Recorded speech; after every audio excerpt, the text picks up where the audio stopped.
and welcome back to another edition of the Sports Block. Tonight, an all-important matchup, out-of-conference game between the Middle Creek Mustangs and the Panther Creek Catamounts. I'm Bryce Herring, joined by Charlie Reeder. And we should be in for an absolutely great game, both teams being very solid on both sides of the ball. Charlie, what do you expect to see tonight? I expect to see a very pass-heavy offense from the Mustangs. They've shown that really well this year. Quarterback Sean Brown is having a stellar senior season. And Middle Creek's done pretty well this year. They had a tough game at Wake Forest, but other than that, most of the games have been pretty steamrolled. But Panther Creek will show them a test. Panther Creek has done really well against two SWAC teams this year. They took down both Fuquay and Apex Friendship. Yeah, and I think the key for this game, for Middle Creek at least, is to really get the offense going. They need to get both sides, the running game and the passing game, really in on all of it. If you can open up the passing game, you open up the running game.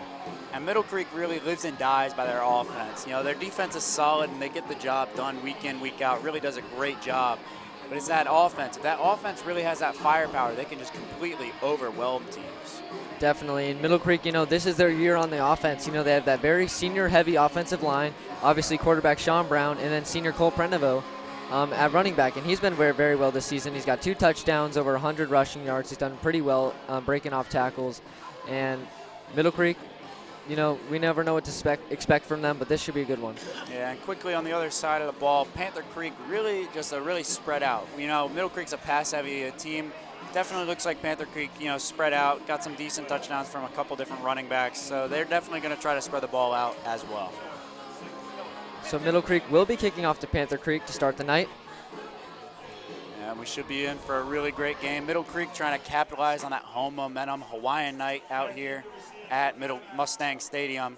And they will definitely be looking to get a good start and get a good kickoff, get some good field position, because the key here is going to be field position. You win the field position battle, you normally win the game. And we await the opening kickoff.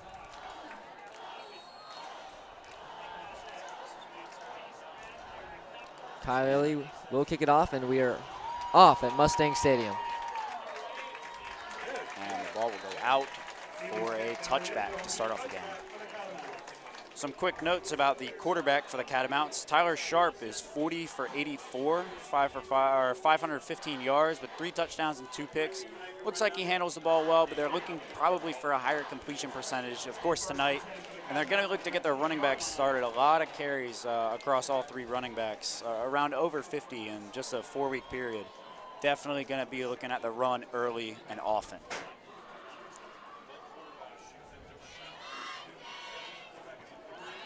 And a little stoppage here, a solid kick. You'll take a touchback. You never want to risk it. You don't want to start the game with a return kickoff all the way to the house. You never want that. Panther Creek coming out with 4 wide, 1 running back. Quarterback drops back, looks to his left, and the defense is right there right away. Well, and at the high school level, if you can get pressure on a quarterback, it makes his job twice as hard. Now he's thinking he's got to pick up blitzes and everything. And getting a sack early by Stephen Holland, opening it. This is his first game of the season. He's been injured and out, but I'm sure he's happy to be out on the field and really starting this game off with a bang. Yeah, very good start for Holland. 2nd and long here. Sharp drops back, tries to throw a screen play, but it's tipped right away in a quick, incomplete pass for the Catamounts. It's a smart play call there. They're blitzing. They're sending a lot of pressure. Good screen play, but the pressure just got there quick. Middle Creek defense really fast to it and passed a little high, not able to be caught. And really, that's very dangerous. Anytime you see that ball tipped up in the air like that, as a coach, your heart kind of drops a little bit. You're worried about that pick. 3rd and 18 for the Catamounts. Sharp drops back. He's going to throw deep to the right-hand side, but it's caught picked by Macalasso, and he's just going to take it to the house. Michael Macaluso with the pick 6 to start off this game. And Middle Creek could not have asked for a better start. Their defense really getting it done. A pick 6 in the first 3 plays. That pressure really helped them out. And a pick 6, a great job all around by the defensive unit.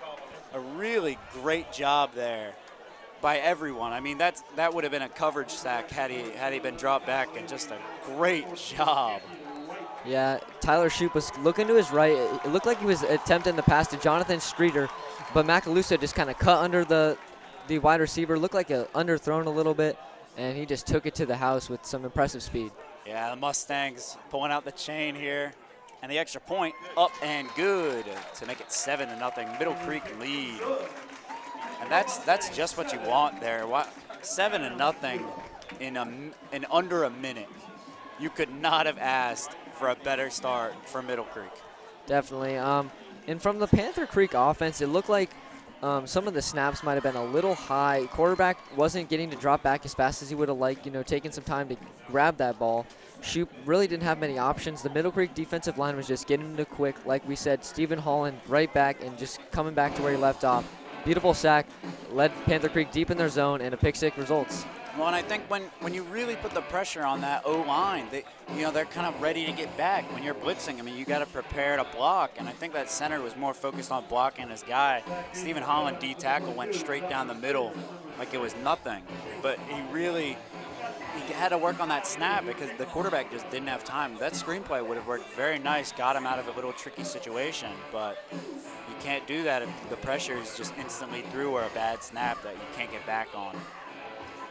So the Middle Creek defense will be taking the field again, but that is not a bad thing to start off this game. We're not even a minute into this one, and Middle Creek's already up 7-0.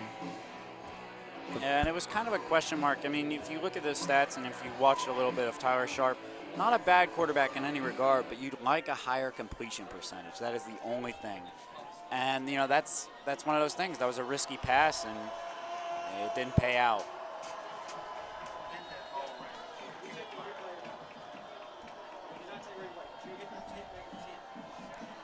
Ely sends off the kick. This one headed to the back left of the end zone, and it will be a touchback. He's been doing those all year. Yeah, I mean, I think it's smart. Kick it a little bit out of range. They're not even going to think about running that out, especially if they're all the way out there on the left side. So Shoop's offense will come back out. Panther Creek looking to improve off what happened last time. Yeah, and I like the scheme for the Panther Creek Catamounts here. I mean, it was smart. They ran a screenplay. They ran some streaks, try to get some space with their wide receivers. It just didn't work out for Shoop. But watch out for some big plays from the Catamounts. That could have very well been a good play if there was a little more separation. Shoop hands it off to number 1, and he's taken out pretty easily. Cameron Wurzbaugh. Yeah, taken out for a short loss, but it's smart. I mean, first down, you've got a variety of good running backs here, but stopped right there. And another tackle by Stephen Holland, really having a field day out here in his first game back, already with a sack and a tackle right there at only a 2-yard gain. That's really nice to see for the young junior. Wurzbaugh in the backfield, 4 wide. It's going to be a play action, and it's going to go right through the hands of Alex Marchukin. Nice little quick slant there, but just a little bit too much mustard on that pass. It was right there in the hands, so you can't really blame the quarterback for that. That was a good pass by Shoop, good read, but clearly just sensing the Middle Creek presence around that. Yeah, it was pretty well run play. I think the defensive line was actually planning for the run, and Shoop had a nice toss, but just went through the butterfingers there. But Catamounts coming in with that same formation, 4 wide, and Wurzbaugh in the backfield. Wurzbaugh to the left, but Shoop's going to go deep to the right, and it's just going to be out of the reach of Marchukin again. And that's exactly what I was talking about. You see that they like that little streak. They like to run that running back out as a little, dump down option for security. And you saw there's separation there. That could have been a very big play. One guy to beat down that sideline if he really hits him in stride. That could have been a big play.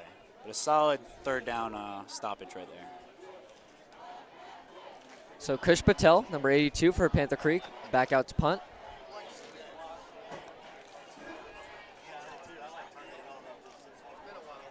And offsides right there on number 23, Nishan Biggs, and it's going to be a first down for Panther Creek. That is not what we like. Excuse me, not a first down. Not a first down, but you don't want to move them up. I mean, why would you ever want to give them yards? And they're just going to get a better punt out of this. I mean, this just basically adds 5 yards to the punt. And just not a penalty you want to give up. You don't want to give up penalties on special teams like that. Just not smart. So not too much of a effect off of that. Patel's punt.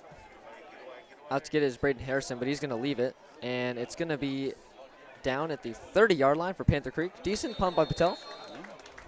I mean, it was a good punt. It got a good roll. You know, you're never going to be mad about getting the ball at the 30-yard line from the 30-yard line. You know, that's a 50-yard punt. You'll take that any day. But a little bit of concern there for the Mustangs. No one really pointed to the ball. That very well could have hit two Mustangs in the area of the punt. Didn't really clear out, and that is not what you want to see. You never want to give up a fumble on a punt like that. That is really worst case scenario, and it's such a killer for your defense. You know, they just came up with a big stop, you know, getting good field position again and getting their offense out there, but you just don't want that. And we will have a pause right here for a TV timeout.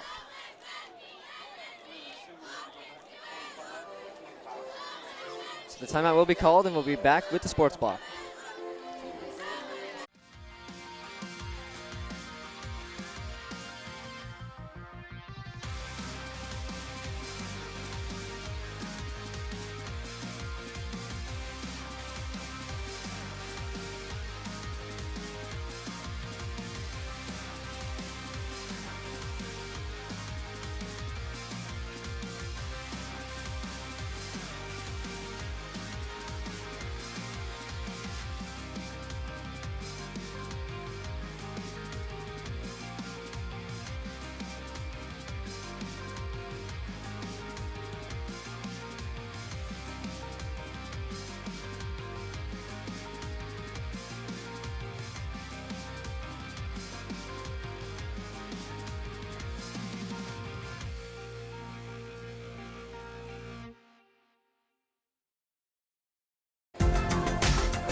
And welcome back to the sports block at 10:23 in the first quarter. Middle Creek leads 7-0 with the ball on their 30-yard line.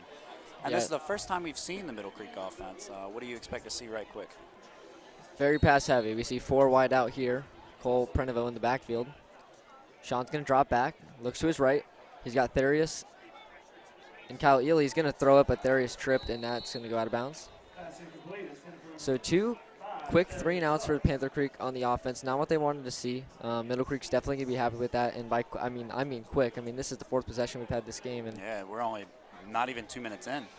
Yeah, so the Middle Creek defense showed what they were made out of early, and we just hope the offense brings the same mentality. Yeah, and look for Sean Brown to roll out like that. That was a very well-designed play, a good read by him. Hands it off to Prenovo, and he's going to get yards and a lot of extra yards after contact there. That's going to be about a gain of 8. Yeah, Cole Prenovo has looked absolutely stellar this season. Has had very good seasons in the past, but have been plagued by injuries. He's been absolutely great so far, and look to see some big plays out of Cole Prenovo. So Middle Creek's going to go out of the no huddle, but he's going to look over to Raglan. 3rd and 1 here. I mean, it's a good look. You're in possible 4-down territory, but it's risky at that. You want to get a good play out of this. Brown's going to fumble the snap, and he's going to go down right away. And that is going to be 4th down here. About 5 for Middle Creek. Not what they wanted to see there. Yeah, you really don't want that. I mean, you were looking great. 3rd and 1 right there. And they're going to have to send out the punt unit after a good 2 plays there. I mean, the first play was open, just the receiver fell down, a little tangle up by the receiver in the corner out there around the 50-yard line. I think when you look at a play like that, obviously the fumbled snap is not what you want to see, but Sean Brown, as a senior, makes a great decision to going down on the ball. I think many underclassmen maybe have tried to make something out of that play, which should not have been a good decision. So going down, probably the safest decision there, as Middle Creek will have to punt. Punt from Ely. Lands at about the 35 and gets a very good roll, and it's going to be inside of the 20, down at the 19-yard line. A very good punt from Kyle Ely. That's a Mustang Stadium bounce right there for you. Really helping Middle Creek out, and a great punt all the way down to around the 18-yard line, and that is what you like to see for Middle Creek. I mean, like they said, I mean, you got to key in on that special teams. I mean, Coach Ragnar trying to win this game by special teams, and that's going to help them out right there by giving them not great field position right there. So the Panther Creek offense will come back on the field. Haven't been too successful early in this game. They've only had 6 plays, 3 from each drive, and they've been shut out both times. Same formation again. He's got Wurtzbaugh to his right, and he will fake it to Wurtzbaugh and go on that slant route, but it goes through the hands of Jaden Boone, and that's the second time we've seen that tonight. And again, that's a good pass right there. That's something you expect the receiver to catch. I mean, you need to catch that if you want to have some offense. That's a good play on first down and would have been a first down on the first play. I mean, you really need to catch those. Yeah, going first forward, they'll be looking for that. Shoop. He will hand it off this time, and a great tackle there by Jamari Highsmith for little yards from Panther Creek. They're going to have a 3rd and long. Just swallowed up at the line there. There was nothing there. They've tried the run twice now, and they've been stopped right there at the line both times. Now, I think with Stephen Holland on the field for the first time this year, it gives the Middle Creek D-line and defense as a whole a sense of confidence. You know, it really is going to be able to help them get to the quarterback quicker, and they've been doing that tonight for sure. Shoop, 3rd and 8, and a flag will be called. I'm going to see a false start on the Catamounts, backing them up even to a further 3rd and long at around a 3rd and 13. And that's just killer. I mean, you've seen it in the NFL, it's all around. Penalties just kill drives, and if their drive didn't already have, you know, much momentum, that really just sucks the life out of it even more. 3rd and 13, defense can kind of just go into prevent here. And it looks like there's Mustang defense everywhere. Shoop looks who's right in a screenplay, but great defense from Macaluso again. Nearly picked off the screen. He was right there. Great awareness right there. And that is what you like to see from Middle Creek again. They're going to force another punt from the Catamounts. You got to be careful when you're dumping it down into the flats like that. That is a risky play, and there were about 3 to 4 red jerseys in the area. Maybe not the smartest read on that one. Kush Patel back out to punt again. Someone I played soccer with for many years back at Wake FC. He's always been a great, he was a goalie for us, great kicker, and obviously that's why he got the job here at Panther Creek. Yeah, he's got a good leg and looking to change the field position game, and that will not do it. And that one's going to be out at the 33-yard line, so went off at the side of his foot there, and Middle Creek's going to have great position. You could see number 91, Stephen Holland, again, right in there on the punt. He pushed his blocker right up next to the punter. Got pressure on the punt, and this is just, again, just a field day for Stephen Holland for this first quarter. You can really see the impact by him already. I mean, we've only been in here for 5 minutes. It's a 5 minutes into this game. And Stephen Holland's name is 4 times in. Brown drops back on 1st and 10, and he's going to get stuffed out by the defense. Nicholas Moore with the sack for a loss of about 4 or 5 yards. So Middle Creek offense really hasn't been doing much right now. Yeah, not a ton there. Again, the Catamounts defense, when they win, have been very good. I mean, you see 28-6, only giving up 6 points in that win, giving up 20 to Apex Friendship, but they've done a good job. When they win these games, they got to limit the points, and it shows that they're really keying in on this defense. Handed off to Prenovo. And he's going to be stuffed out. Not much on that. And it's going to be a 3rd and long. I mean, you got back to the line there. 3rd and 10. You never want to be looking at a 3rd and 10 or a 3rd and 11. But, you know, it's doable, especially in this territory. You know, you can run some streaks here, try something. Look for Prenovo. If they overcommit back, you're going to look for Prenovo on anything. Yeah, and this is definitely a 4-down territory right here. So Middle Creek, while they would like the first, doesn't have to go too much for it. Brown looks to his left. He's got players across the middle, and he's going to overthrow Jamori Ellis. And tons of time there. Great blocking right there by that O-line crew. Jamori Ellis really hoping to get that pass there, right there at the marker. And the Middle Creek special teams will come out, and it's going to be a punt. And a punt from here is a little questionable. You're probably going to get a touchback on this. But if this punter really does a great job, this could be a very big game-changing moment, especially with the pressure Middle Creek's D-line has been putting on that quarterback, Shoop. And Ely has been punting great all year. This one, it's high, and no one's really under it from Panther Creek.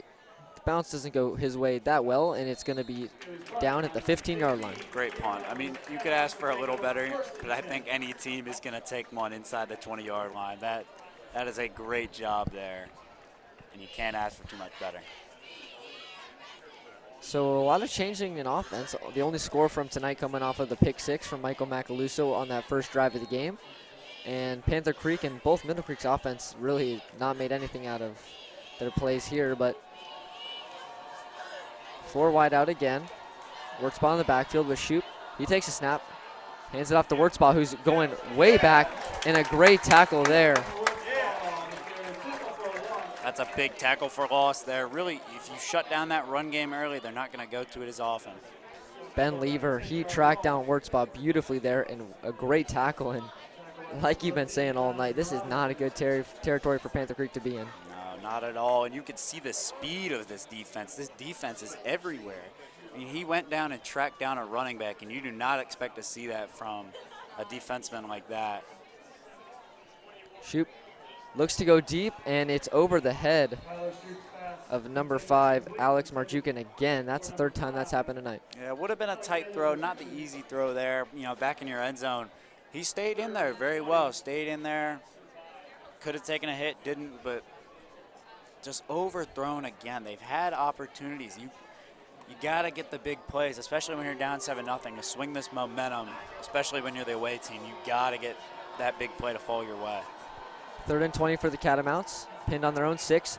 Shoop's going to go for the screen play to the right to Wurtzbach, and he's tracked down beautifully, and Macaluso with the tackle down at the 5-yard line, so technically a loss of yards there. Yeah, that play was snuffed out immediately. I mean, they knew what was going on. They're really following those plays in the flats. They might give up the deep ball, but they're putting the pressure on the quarterback to make a good throw deep and taking out his short options, and it has worked spectacularly for Middle Creek, especially pinning them back in this red zone. So Kush Patel's going to be pinned back in his end zone. Punt last time did not go very well, only about 10 to 15 yards on that one. And you might want to watch out for 91. Stephen Holland got in there on the last kick. This punt's low, and Braden Harrison will not be able to return this one, and it's going to be out at the 36-yard line. Middle Creek, great field position again. Middle Creek just picking back up where they left off. I mean, they just about punted from here at around the 37-yard line. You're looking for something big here. You got to cash something in. You can't keep this door open, and especially at home, you get another touchdown here, the momentum's going to be absolutely massive. And we're going to see an official timeout here, TV timeout. Score is 7-0 at 5:35 in the quarter. We'll be right back with the sports block.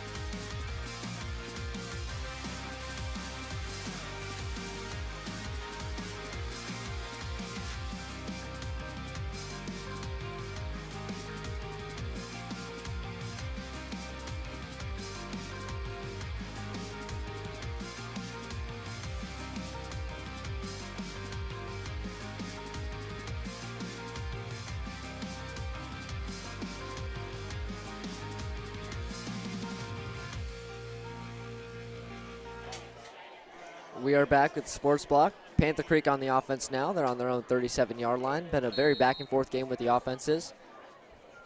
Middle Creek on offense there. Looking to capitalize here. Sean Brown hands it off to Prenovo. He breaks a tackle but doesn't get much out of it. Yeah, you know, it's always risky to bump it outside, but I think Prenovo should look to bump it outside a little more. He's got incredible speed. He has speed that's unmatched, and this defense will not be able to keep up with him in open field. It's a good run up the middle because Cole works very well as a shifty back and a strong back, so that helps a lot. But even though you got no yards there, it's good to establish that run game. So still 2nd and 10 for the Mustangs. 4 wide. He's going to hand it off to Prenovo here, and he's going to get a couple yards there, but not too much out of it. Looked really a powerful run right there with a big 3rd and 9 here for the Mustangs. They really need to capitalize on this.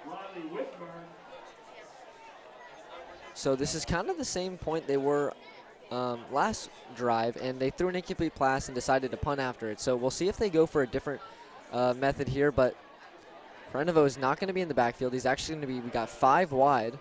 Prenovo in motion. And back again.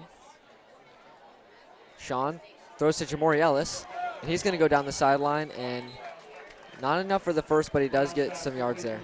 And I think you're in 4-down territory unless you're trying to kick a field goal here. It depends how much faith you got in your kicker. But again, that's a Mustang special right there. We do a lot of screen plays out to Jamori Ellis. You know, it's safe. We have good blocking. Cole Prenovo with a good block out there on what looked to be a wheel route if it wasn't going to be a screen. A great block there. And we will see the Mustang offense stay out here on the 4th and short. So only 1 yard to go, so a lot of options here. You know, usually don't see a run on 4th down, but definitely could see a handoff to Prenovo here. Risky move as they've been stopped twice on that run just for 1 yard. And a smart decision there, trying to get them to jump. We have a quick timeout here by the Mustangs. And what play do you think they'll be drawing up here on 4th and 1? A 4th and short, what do you think they're going with here?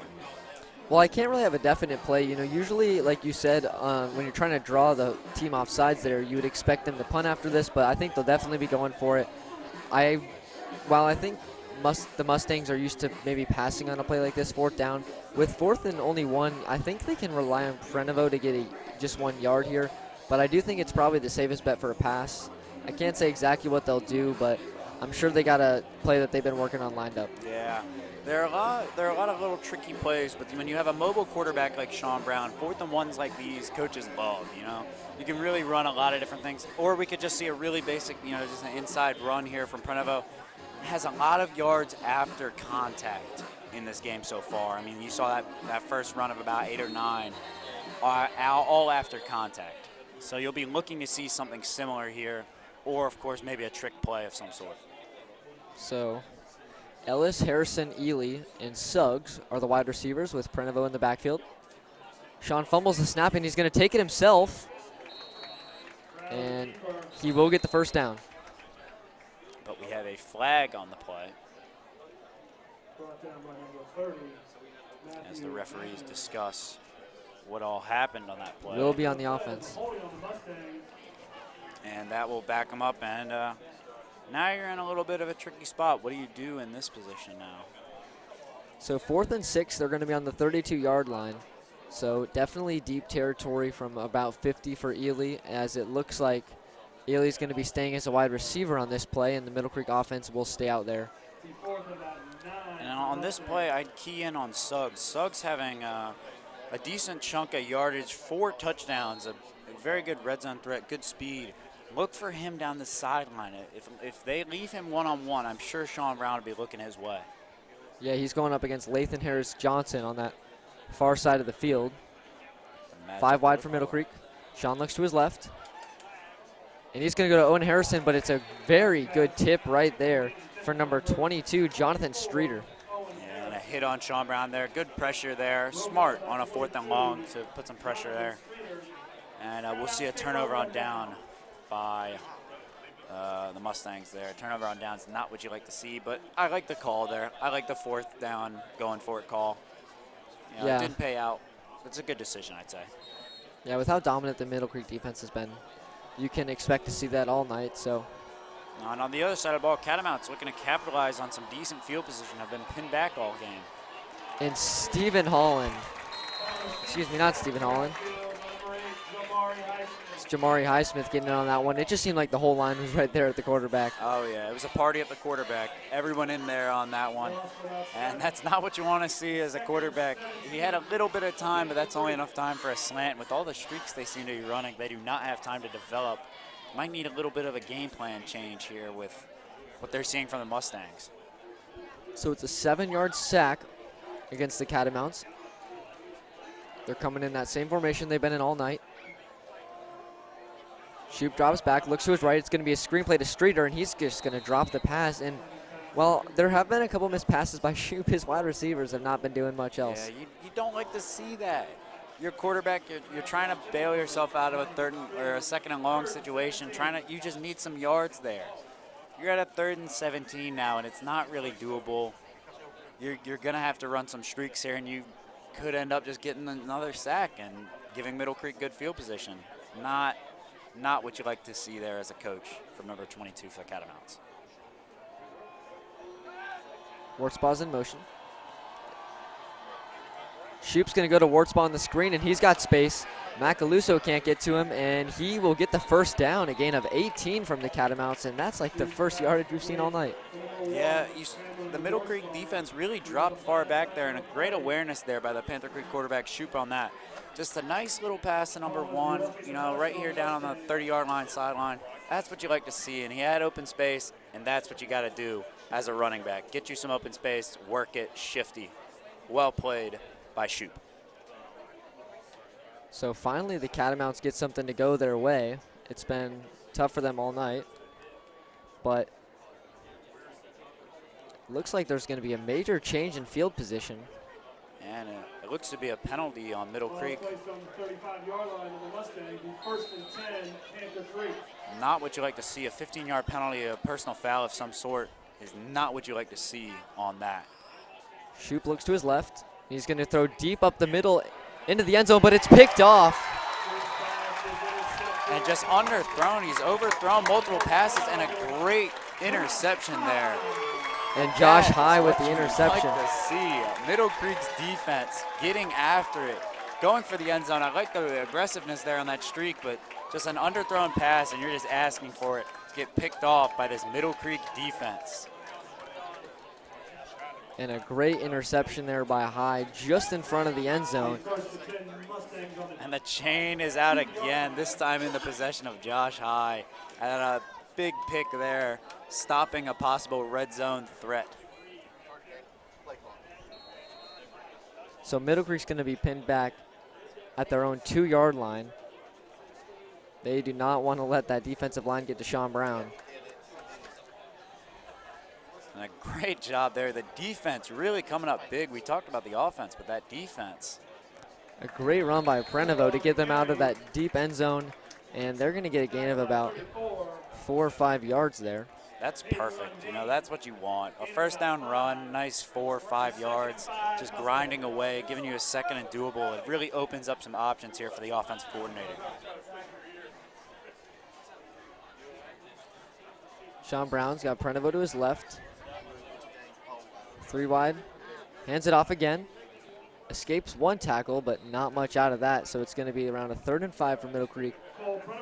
And I think they're going to be looking to pass on this play. Yeah, you saw some good success on first down, and it would have been another successful play, but Prenovo kind of got tripped up there in the backfield, and you can't really keep on chugging when you're already tripped up before you even reach the line. So a 3rd and 4 for the Mustangs. We got 3 on the right, and Ely's in motion, but they are going to hand it off again. Prenovo, and he's going to get taken down, and that is going to be way short of a first. Yeah, I like the play design, though. Run outside. We haven't seen that all night from the Mustangs, trying to use Prenovo in space, but just well read by that Panther Creek defense. They were all over it. 5 Catamounts in the area, and a good job there. And we've been talking so much about the Middle Creek defense, which has performed beautifully, but the Panther Creek defense has shown what they're made of as well. Middle Creek's, the offense has been able to do nothing. Like I said earlier, the only punt's coming off that interception. So the offensive has been stuffed out all night. Well, and Panther Creek's defense is setting them up for success on the offensive side. They're going to have good field position unless we see a stellar punt here. And it's a great punt from Ely. It's going to be out at the 43-yard line. And that's just what you want on that punt. That is absolutely incredible of the job. Right there, back on his goal line. I mean, his heels were on that line. But a great punt, calm, collected, great punt. So good field position again for the Catamounts. Mustangs have had good field position all game. Not so much the Catamounts. They've been working in their own territory, so we'll see what Tyler Shoop does about this. He's had a couple deep shots tonight, and the slants have actually looked really impressive, but the butterfingers of his wide receivers have not been great. He's got 3 to his right, but he's going to play action, and he's going to go right to number 5, and it's a pretty good play there. A great slant route. That's what you like to see. A nice first down, quick slant. You know they're sending pressure. And really, if he broke through that last line of defense, he's gone. So instead of looking for these big plays, they're shifting toward quick plays over the middle as they're blitzing through the middle. And a good offensive change right there for the Catamounts. Yeah, it's the first time that slant's really worked as Marjukin was able to get a hold of that ball and get some yardage. So 2nd and 1 here as we head into the final 30 seconds of the half. and it's going to be handed off to Wartzbaugh, and he will do enough to get the first down. And that's the difference between just a good running back and a great running back. He was really patient on that run. He waited for the hole to open up and got through. Great first down there for the Catamounts, and they're really going to look to capitalize on this short field that they have. Yeah, like you just said, that run kind of showed up the likes of Le'Veon Bell and Joe Mixon, kind of waiting to see what the offense does, make sure that defensive line is blocked, and then find the hole, and that's all he needed to do to get the yard. Great work right there. Shoop drops back, looks through the middle, but it's going to be a wheel route, and that's going to be out of bounds. They're looking for that running back a lot. They're looking for that wheel, just a quick little out to the running back, even what's not a design screenplay, but kind of works as a screenplay with those streaks. They're definitely keying in on working these running backs. Got another running back in there right now as Cameron Wordsworth heads out. But they're definitely going to be keying in, trying to use that running back as much as possible, just having him slip out, block, doing it all tonight. So Jacoby Ward here in the backfield as Wartzbaugh isn't on this play, and it will be handed off to Ward. And he does a great job getting some yardage, and he cannot be taken down by the defense. A big chunk of yardage there. Good success right there at the end of the quarter for the Catamounts. That's what you like to see from both teams. Like I said, it was going to be a hard-fought game, and both sides of the ball looking very competitive. Very nice. So as we head into the end of the first quarter, here are the Mustang sponsors for tonight. A team of board-certified physicians and physical therapists ready to get you back on your feet and back in the game. Carey Orthopedics, we are experts in motion. Fritz Orthodontics, offering outstanding orthodontic care for the entire family. And Ruckus Pizza in the Tryon Woods Shopping Center. Great food and always served with a side of good times. You've been watching the Sports Block. This is the end of the first quarter. The score is 7-0, Mustangs lead. We'll be right back.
We are back with the Sports Block. Panther Creek on a crucial 3rd and 3 on the Mustang 34-yard line. They've done pretty well on the offense to finish off the first quarter. They're hoping to head that in to the second quarter. But that Mustang defense has still been really phenomenal tonight, and they need to come huge on this play. We've seen some good running from the Catamounts. I expect to see something very similar here, or a play-action play. Would be a great look here. Kind of has the Mustangs defense on their heels a little bit. Not very much, because they've come up with 2 big stops, 2 picks, and really just knocked down everything the Catamounts have tried to put up. But the running game has been very successful, and we'll see if Randy Ragland had any changes to the defensive setup and look to stop this run here on a big 3rd down. So Jacoby Ward off the side of Shoop. He's got 3 wide receivers to his right. He's going to hand it off to Ward, and he's going to be taken down by Jamori Highsmith, and a very big tackle there for Middle Creek. You could tell they were expecting the run right through. I feel like if the quarterback pulls that out and swings it wide to number 9, Jaden Boone right there, if they swing it wide out there to him, he's got some space. He's got a one-on-one with a blocker out there. It was a good call. I don't disagree with the call at all to run the ball there, but if the quarterback picks that up a little bit quicker, knows it's a bad snap, could have made some really big yardage out of it. So 4th and 6, the Catamounts will go for it. Shoop drops back. He looks to his right. He's got 3 receivers, and this is thrown right. And Macaluso with another interception. And he's going to try to make more out of this one. And he's taken down the second interception of the night from Michael Macaluso. And a big stiff arm there to get out there to the 20-yard line. And this defense is all of them just having a field day. Another underthrown pass, looking for that corner of the end zone to Boone, but just could not get it. And it just great hands from Macaluso there. I mean, that's what you like to see as a defensive coordinator. That's 3 interceptions, and we aren't even at halftime. We've played 13 minutes of football and 3 picks, and 2 of them coming in there right near the goal line. Sean Brown drops back, and that one's deflected right away, and it's going to be an incomplete pass. Looked like he nearly threw it off his lineman's helmet right there. Looking just for a nice little drag route there. Would have got a solid 3 or 4 yards out of it, but was unsuccessful there. Yeah, not been much for Brown in that first quarter. So 2nd and 10 here for the Mustangs. They're on their own 17-yard line. Brown's going to drop back, and it's going to be a screen pass to Prenovo, and he gets the first down. He made a little bit of contact with the defender, but he got some good yards there. Stays on his feet right there. That's what you like to see, those yards after catch. That's the biggest thing you see in running backs and receiving running backs there. And that's just a great job staying on his feet there. That could have been a tackle for just a 3-yard gain. And the Middle Creek offense needs every yard they can get, as they really are looking to try some different plays there. And that was a very good look. 3 Catamounts getting through on that play, but just a great job. Sean Brown, patient, waiting for his opening, sold the play. Well done. Brown's going to take this one on his own, and he's going to get a couple of yards, 3 or 4 on that one. And again, that's also a good look. I mean, the mobility of Sean Brown is one of his specialties. You like his arm because he can throw the ball deep, which we haven't seen yet. And he's got good legs. I mean, he can run the ball out. He can outrun the defenders, especially, you know, big D linemen. Just a nice little run up the middle. You get something out of a first down play, you'll take that the majority of the time. So 2nd and 7 here for Middle Creek. Prenovo still in the field. A wide open field to his right-hand side, but he's going to hand it off, and he's going to get through the line, but he will be a couple yards short of the first down marker. Muscles through for a good 3 yards, and that's what you like. I mean, 3 yards a run, it's not great, but it's doable. Setting you up for success, too. It's a 3rd and short right here. Setting them up for success. So a lot of options here for Randy Ragland's offense. Obviously only 1 yard to go. Looks like there are some confusion here. And he will be handed off to Prenovo, but he's going to get stuffed in that Catamount defensive line. The D-line has been the greatest thing of the Catamounts. Those corners have been really working hard, broke up a pass. But they've just not been able to crack this D-line very much. And if they have, that secondary's picking them up right there. And I think it comes down to that awareness. Catamounts have been very aware with all of these plays. They're not really getting fooled by anything. So Middle Creek will decide to punt here. 4th and 2. It was too much of a risk on their own 39-yard line. So Kyle Ely will be back to punt. And with Ely punting, there's always going to be something good out of this one. And he boots that one. It's going to land at about the 30-yard line and get a good bounce, and it is going to be on the 18-yard line. A very good punt again from Kyle Ely. Just setting them up for success. I mean, Randy Ragland talked about the quality of special teams, and that's essential to winning. You've heard it from Nick Saban. You've heard it all of the best teams. Special teams is always undervalued, but teams that value special teams are the ones that are great. And that right there, these punts have been great. So the ball will be on the 15-yard line here. So Panther Creek pinned back a little bit. Wartzbaugh's back on the field as he took the last drive off. One-on-one down here at the bottom of your screen. It's going to be a play-action screen play, and it is straight into the ground. He couldn't even get it to Alex Marjukin. Even a 5-yard pass, it was way below him.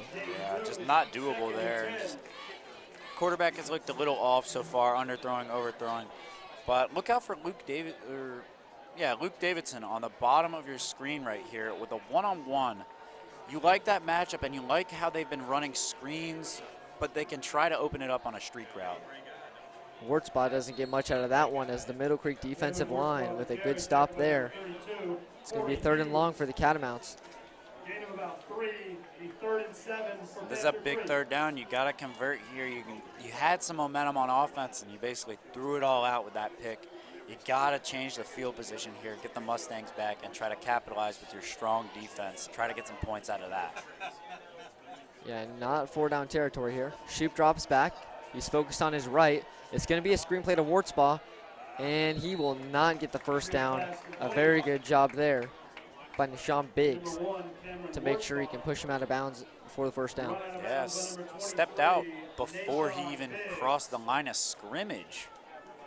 Great play getting out there quick. Didn't even give him a chance. It looked like a lot closer on our side, but pushed him out immediately. So the special teams unit for the Catamounts will be back. Kush Patel on the punt, and looks like Braden Harrison's going to be at the 50-yard line to receive this one. Good kick returner, or punt returner. You might want to watch out. And Harrison's going to call this one a fair catch at the 48-yard line. He'll never be disappointed in a fair catch. But there is a lot of quality in Harrison. The last time he was here, ran that punt back that basically gave the Mustangs the win against Heritage in the first home game. Looking for some fireworks out of him, and that's what you like in a punt returner. Somebody that's got some pizzazz, you know, somebody that can really open up the field, real shifty. And going forward, I mean, the Catamounts have had a punt a lot. Could see something big out of him. Sean Brown, play action, and he's going to take this one himself, and he's going to get hit hard. And that's going to be a loss of a 4 for the Mustangs. Middle Creek trying to give different looks, and I like the concept, but they haven't found something that's stuck yet. But I mean, you just keep on trying stuff until something sticks. So 2nd and 13 for the Mustangs, now on their own territory after the sack. Sean Brown's going to have 2 wide receivers to his right, 2 to his left. He's going to hand it off to Prenovo, and he's going to get nothing there. A loss of 1 there. Again, this Catamount defense has just really gotten after him. The line just doing a great job. You could see him kind of shift over this way, coming toward that run, and knew that Sean Brown wouldn't be keeping it after a good hit on him on the last time they tried to run. Yeah, this game has definitely been defined by defense. We haven't had a score since 30 seconds into the game, and since then it's been a shutout, but Middle Creek will call a timeout, and we will be back with the Sports Block.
We are back with the Sports Block, a big 3rd and 13 for the Mustangs on their 49-yard line. Sean Brown drops back, and he's going to get hit hard. Yeah, really slow developing play. The line has done a great job all night of holding it, but Sean Brown, he's kind of lucky to get that pass out, because coming around from his blind side like that, you see a lot of fumbles. And that's a big hit from Matthew McCabe there. Yeah, not a good look there for Sean Brown. Just tough. You know, getting hit on your blind side like that, you could see, I mean, his pass completely destroyed, and just he's going to be feeling that one in the morning. Yeah, McCabe and Brown, both stars on the football field and the diamond. And Ely, a beautiful punt. That one is deep. And he gets a great bounce, and this one's going to be inside of the 10-yard line and down to the 7, it looks like. An amazing punt again from Kyle Ely. I think I've said this too many times. It might be a broken record, but the special teams getting it done. You work with the special teams, and they are keeping them in this game. Even though the Panther Creek Catamounts have had some success on the offensive side, they cannot get anything out of it because they're pinned so deep every time. I mean, he just punted that ball from midfield area all the way inside of the 10. That is quality. So bad field position again. And Wartspaw is going to get a pretty good gain here as we see a change in quarterback as number 3, Jordan Payne's going to come in. We've seen him and Shoop kind of been a little on and off on the quarterback battle. It hasn't been a definite quarterback. They've been playing both in every game. But Jordan Payne hitting the field a little earlier than usual tonight. Jordan Payne, 14 for 29, 182 yards and a touchdown. Not a bad shout. Hasn't really had too much of like a huge chance, but he could have a breakout game here tonight. You never know. Another handoff to Wartsbaugh, and it looks like he will have just gotten the first down. And they're going to give him a left foot measurement there and give him the first down there. Really good run there. The Catamounts are probably going to be looking to do that a lot, but I don't think this is the play to do it. I think you got to look for a pass here. They're probably going to be aggressive. This Mustang defense has been aggressive all night and should be expecting the unexpected, a pass. And a flag will be called before the handoff. And another false start on the Catamounts, backing them up 5 yards. And we might see a different play here with that 5-yard backup. Probably a pass at this point. Yeah, after a good a hard-fought first down, I would say, from the Catamounts, getting pushed back 5 yards is not the best feeling. They do have Jacoby Ward in the backfield, so Wartspaw is not in the field. And obviously, last play they were going to look to hand it off, but 1st and 15, a different situation here. He's got 4 wide. Obviously, Ward's still in the backfield, and he's going to fumble the snap, and it's still out. And the Mustangs say they landed on it. Referee still yet to make a decision, and they did. Middle Creek recovers the fumble, and they are going to have beautiful field position on the nine-yard line. Yeah, on the 9-yard line, Corey Hughes recovering that fumble, and that was a scramble. That is some strength from Corey Hughes to come away with that fumble. Probably put his body in the right position to get that, and just an absolutely great job by him. That fumble was out for a while. You saw it was just getting kicked around. And now Middle Creek in the red zone here. They really need to get something going. The best opportunity we've seen tonight. So now Middle Creek, 1st and goal. They are now in the Cary Orthopedic red zone. See a hard run here. It looked like Sean Brown might have fumbled it himself. Yeah, anytime the snap's a little bit off, Sean just seems to keep it, taking himself, which isn't a bad idea. Because sometimes if you fumble the snap, you'll mess up the handoff, and you don't want it all going bad all at once. So got almost back to the line. 2nd and 10 here, 10 yards to go. But so Griff Barlow will be coming in at center. Didn't get the start tonight ever since his injury back in week 2. But he replaces Jack Hughes. And 2nd and goal for the Mustangs. Owen Harrison was in motion, and that's Sean Brown's receiver. Intended receiver. Good pickup there by Jacoby Ward right there. Jacoby Ward on that. Really snuffed out the play. Saw it coming, was there, quick to it. Snuffed out a nice little screenplay. That could have very well been a touchdown. A lot of the times you see scores from the Mustangs, you're seeing it on screenplays like that, kicking it out. And unsuccessful there. Good awareness again by that Catamount defense. Ward showing what he's made of both on the offensive and defensive sides of the ball tonight. But Middle Creek, 3rd and goal here. Had to do a double take. Didn't think he was a running back and a linebacker. Sean Brown runs out to his right. He's got a lot of wide receivers, and he's going to go to Kyle Ely, and he's going to get decked, but it is really not much of a gain. And it looks like Ely, after taking the hit, is going to be here to attempt the field goal. Yeah, 3 plays in the red zone there, and they just went on short gains. I get it on 1st and 2nd, but not really on 3rd and 4th. You can run some slants out there. Didn't really capitalize on the opportunity there, but if they can put 3 points through, it'll make it a 2-score game. and I don't think they'll be too disappointed in that. And I think you just keep this defense out here as long as possible because they are doing a great job. Barlow with the snap, Campion White with the hold, and the kick is going to be wide. It's no good, and that is not good at all. A kick just a little bit wide, not a bad kick, and I didn't see any real falter in the hold or anything. It all looked fine. Maybe a little, he might have short-stepped his run-up maybe, but just a tough kick, and it's tough to kick field goals. I mean, you're a high school kicker. It's not a glorious position at all, but it's a position that needs to be done, and didn't get the job done there. So Ely misses the 26-yarder, and the Catamounts are going to get position on their own 20-yard line. Shoot back in the game after the fumble right away. And it is a first-year kicker. You know, we have been. And it's a slant play, and wide open up the field is number 9. And it will be a touchdown for Panther Creek. Jaden Boone, and the slant finally works for the Catamounts. Yeah, Jaden Boone has looked explosive all day and just got that slant, took it up the middle. And when you're being real aggressive like that, like the Mustangs are, you blitz, it's a big gamble. It's a boom or bust kind of play, and the Catamounts took advantage with a big boom play, a big touchdown there for the Catamounts, getting them right back in this game with a big extra point here because that would set them equal. And all this work that this the Mustangs defense, has done, wiped away just by one play. And that is a 10-point turn there after the missed field goal and the touchdown right away. The slant finally works for the Catamounts. The Mustangs have had a good half, but they haven't capitalized. And the extra point is good. And the Panther Creek crowd is really happy about that one, as Patel has been struggling on the extra points this year, but he nails that one and ties the game 7-7 with 4:38 remaining in the second quarter. We'll be back with the Sports Block.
And we are back with the Sports Block, a big Panther Creek 80-yard touchdown.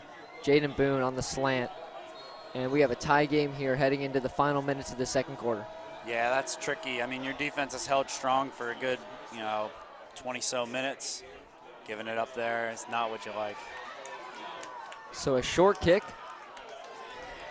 It's going to be received by Josh High. Good return, around 12 yards right there. Decent return, you like it around the 30-yard line, but this Middle Creek offense really needs to get something going. This defense has held, trying to shut this door the whole time, and this Mustangs offense just hasn't been able to capitalize on those opportunities. They've been in the red zone twice now, have not converted on anything on the offensive side of the ball. Definitely, they need to get something going. They were in the red zone and didn't get any points out of it on a 9-yard line, so they need to have a big drive here. 4 scoring opportunities on the 9, and then immediately going back and giving up a big touchdown. Play action, and the defense is right there to Brown. He does hold on to it, and it will be a sack, and the Catamounts D has just been all over him. Matthew McCabe again. Yeah, you might see a big switch here from this Middle Creek offense. I don't know why they haven't gone back to the screen yet, because the screen play was very successful, and just a nice quick screen to Jamori Ellis. Let Jamori work. It's what he does best in open field. He's great hands, but really great running receiver. So 2nd and 10, Brown drops back. He's looking to his left, and the line gets to him quick, and a flag will be called there. As Brown did not get it past the line of scrimmage on the pass. Yeah, you could tell he's disappointed about that, where we're going to see an intentional grounding here, which is quite possibly the worst call you could have against you. I mean, you got the loss so that you're down, you don't get to redo the down, and you lose 10 yards. If you talk about a drive killer, you know, besides holding, that's the worst. That is the worst one. So Middle Creek is going to be back deep. This has just been a defensive battle. I was kind of expecting more of a gun out, especially with how the balanced offense of the Catamounts with their good running and decent quarterbacks all around, both of them very quality. And the pass-heavy Middle Creek offense, but neither has really done much. It's really been a story of these two defenses. So a 2nd and 25 here for Middle Creek, or excuse me, 3rd and 25. What do you say about this? I think a lot of times you see a run on a play like this. I like a screen call here, because think about it. They're probably they're doing one of two things. They're sending the house, or they're just going to play like a prevent. A screen play would work against either, and you can get some big yardage out of that. Could be a really quality play option here if we see a pass at all. Panther Creek not going in too much of a prevent defense, as Sean will drop back, and you called it. It's a screen play to Cole Previno, and he's going to break a couple tackles, and he's going to head to the right side of the field, and he's going to break through the 50 and be down at the 48-yard line. You called it. A great play for Middle Creek. Absolutely great play call there. And again, yards after being hit, yards after being touched and all that. A great job by Previno. Great field awareness, knowing where his blockers were. Took it down at his sideline and the near sideline. Got some big yardage there, and I'm sure this Middle Creek offense is trying to feed off of that with a big play on a 3rd and very, very long. Brown in the shotgun formation on the 49. He looks to his left, gets through the line, and he's going to run on this one. He gets a great block from Jamori Ellis, and there's going to be a flag on the hit by Jamori Ellis. It looked like he put his shoulder into the Catamount player there. I mean, me personally, I don't like that flag at all. You know, receivers trying to get an impact in there, trying to block. Didn't really see anything. It wasn't a block in the back. You didn't really see anything there. Wasn't targeting, but the referees will call an illegal block there, backing him up, wiping out an absolutely great play there. And that is going to be deadly. They're going to be back on their own 38-yard line. And yet again, another drive killer. You see it, I mean, if they get a touchdown out of this, this is one of the best drives of the year for the Mustangs, because this will be around 100-something yards on one drive. They're at a 1st and 28 right now on this one after the Jamori Ellis penalty. And Middle Creek, they're going to look to get some yards here. Deshaun Fort in the backfield with Brown, but he's got 4 wide receivers. One man down here on the bottom with Suggs. And it's going to try to be a slant to Tate Jones, but it's going to be away from him and an incomplete pass. Yeah, it was a good call, but you can't do anything. I mean, they're sending pressure. You're on a 1st and 25. You really just need yards there on a 1st and that long. You need something out of it. And that just didn't pan out. Pressure after him, but a slant could have worked very well. So still 2nd and very long for Middle Creek, with only 3 minutes remaining left in this first half. Brown drops back. He's got a man for the screen, but he's just going to be taken down easily by number 8, Jeff McKnight. What a sack. And this is going to be like a 3rd and 30, 3rd and 40 on this one. Yeah, that's terrible. I mean, I don't know what. Sean Brown definitely saw something. That wouldn't have been a good play there. You got to at least throw that away, though. You can't take a sack. This is now 3rd and, you know, hope and pray that you get it. This isn't just a 3rd and long anymore.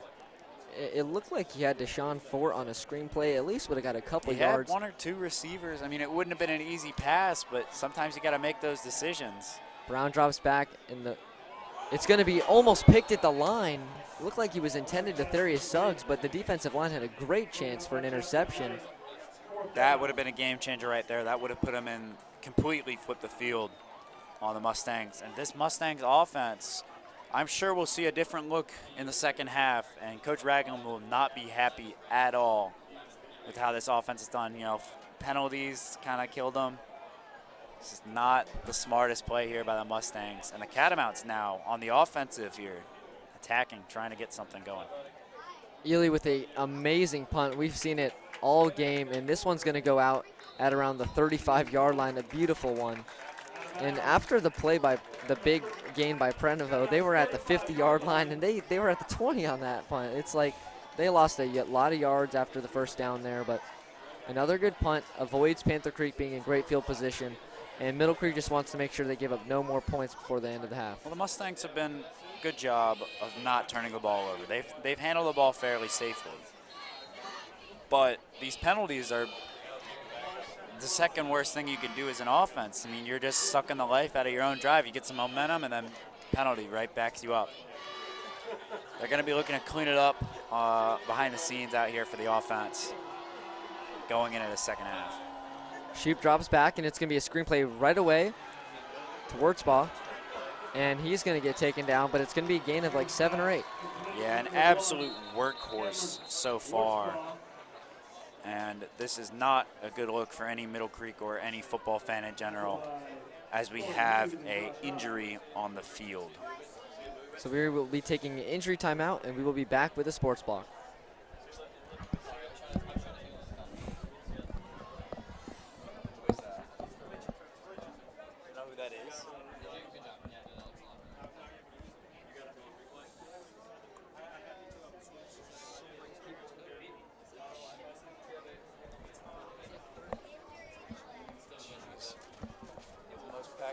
In this room. That was the last time CW was here. Most packed I've ever seen in this room.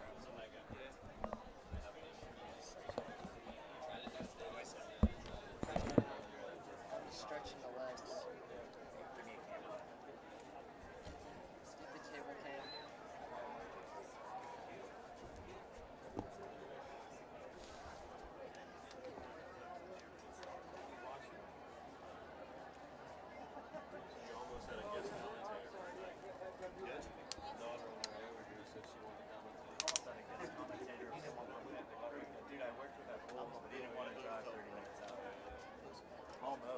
I was hoping I'd do a pregame show and we could just do a little bit. He was like, no, hey, if we play Patriots, we can get Braden in here.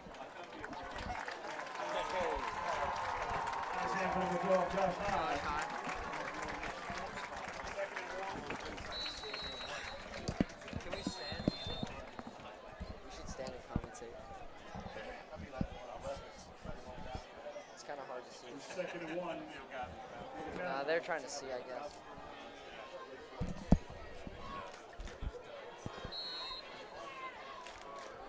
So we're back with the sports block after the injury timeout to number 12, Josh High on the Mustangs. Panther Creek on the offense before the end of the half. Handoff to Wurtzbach here, and he's going to get the first down. Yeah, and the injury to Josh High there, the Mustangs will really hope to have him back out there as quick as possible. You know, the training staff working on him immediately. He's had a great impact on this game so far. All aspects of the defense have been absolutely spectacular. Josh High, you know, big play player. You know, if you need a big play, he's there for it. And the training staff will definitely be looking to get him out there as fast as possible. So the clock stops after the first down. Same formation here for the Catamounts with 140. Dropping back, and the slant will be converted, and more yards will be coming off of that. And the Panther Creeks is going to be taken down at the 20-ish yard line as Jonathan Streeter with the big gain. Yeah, you're seeing a lot of wide receiver cornerbacks out of that, and you see the quickness on both sides of the field, breaking away from that tackle. But really on that play, a great job by that quarterback, really looking at his options, looked down to that check down, and then just passed it out to that slant. Really drew the defense in a little bit, and a great route, great connection right there is what you like to see. And Panther Creek has a big opportunity here heading into the end of the first half. Shoop, he's going to hand it off to Jacoby Ward. He's going to get a couple yards off of that one. Yeah, and you've seen a completely different connection here after that first touchdown, big play by him. And like I said, they were really looking for that big play, trying to get something going big. And just a different connection here, really hitting his receivers well. 2nd and 8. Shoop's going to hand it off again to Ward, and he's going to get a little more yardage here, but still a 3rd and at least 4 or 5. It depends how good your kicker is, but it will be around a 3rd and 5 or so. We've got a timeout on the field by Panther Creek, a 3rd and 8, right at about the red zone. Score 7-7 with 30 seconds left in the half. We'll be right back with the Sports Blog.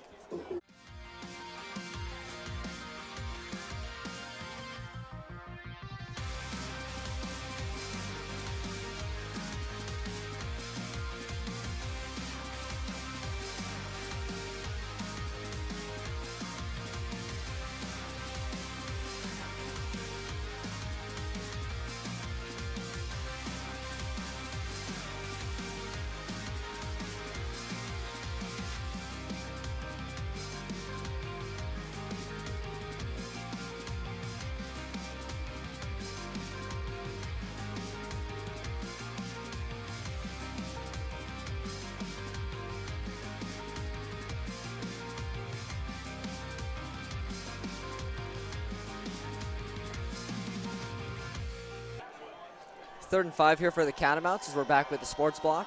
They are now in the red zone. Here's Shoop, looks to his right, doesn't have much, and he's going to get the pass to Wartzbaugh. And they're going to say incomplete, pushed out of bounds. A great job on that edge right there. Good look by Shoop on that one, rolling out, looking for that pass, trying to draw that defender. Wasn't able to do so, but completely fine, safe play. 4th and 5 in 4-down territory. Big moment right here at the end of the half. Yeah, the Catamounts, obviously, we know, we talked about it earlier, don't heavily rely on their kickers. You know, they've only attempted 1 on the season, 1 field goal itself. So 4th and 5, they're going to be going for this one. And there's under 30 seconds left in this half. This is a big play. Shoop drops back, and he's going to be throwing it to the end zone, and that is way out of the reach. Yeah, and you saw a little bit of a flash right there of what Shoop's done the whole half. He's missed throws. He hasn't looked bad in any regard, don't get me wrong. But he's just missed passes, and I don't know if there was even anything there. It was a decent look, but there's no way anyone catches that pass. Just a missed opportunity, but a great stop there by the Mustangs, and we can see some momentum, not a ton, but some momentum because of that big 4th down stop and maybe some offense right here. I don't know what Coach Randy Ragland has on a 20-second offense. Yeah, so 24 seconds left in this half, but Middle Creek offense looks out there ready to kill, and it will be handed off to Prenovo, and he's going to try to break a couple tackles. Not going to get much out of it. Timeout here, or they might just run it out. Brown looking over to Ragland as the clock is ticking down into our final 10 seconds of the half. It looks like Brown's going to try to snap one last playoff. It's handed off again to Prenovo. He breaks a couple tackles, and he's down at the 40-yard line. It's hard to take him down, but that's keeps on chugging, but taken down, and that will end the first half. A good first half from both teams. Definitely not what they expected. Definitely not how they expected their offense to play, but a great job by the defense. And at 7-7, we've got a great contest coming up. And as we've reached the end of the second quarter, we have our sponsors. A team of board-certified physicians and physical therapists ready to get you back on your feet and back in the game. Carey Orthopedics. We are experts in motion. Fritz Orthodontics is offering outstanding orthodontic care for the entire family. Fritz Orthodontics. Ruckus Pizza. In Tryon Woods Shopping Center. Great food always served with a side of good times. Coming up next month, learn about agriculture, hop on some rides, and enjoy the amazing food at the North Carolina State Fair from October 17th through the 27th.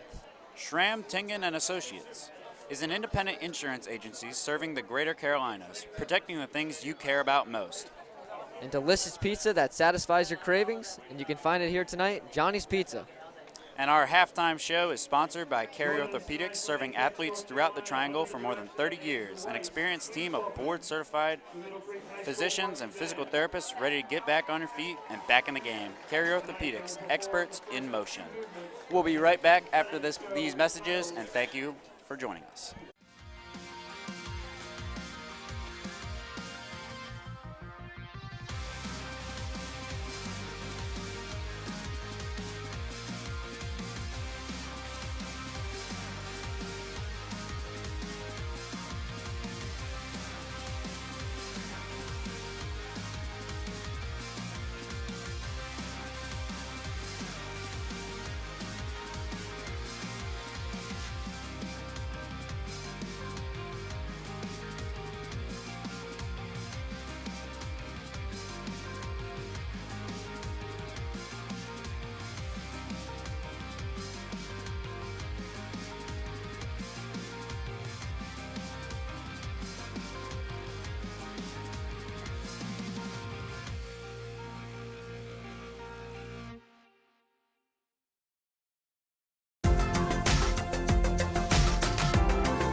Did he go like down? He's right there. See, he's got the cable camera. Oh yeah, I see it. I see it. He's helping him to do something. Down there. Is he coming up to the steps maybe? What is he doing up there? Back roll. See ya. Thank you again. Catch up soon. Hey brother.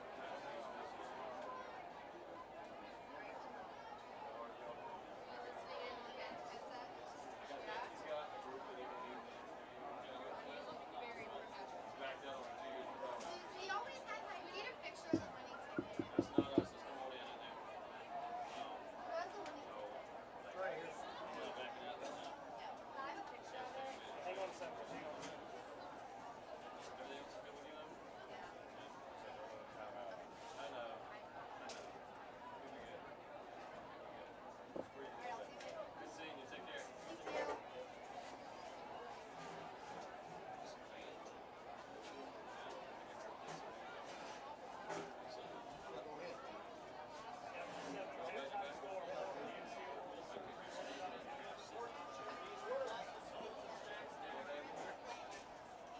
Yeah, what about it?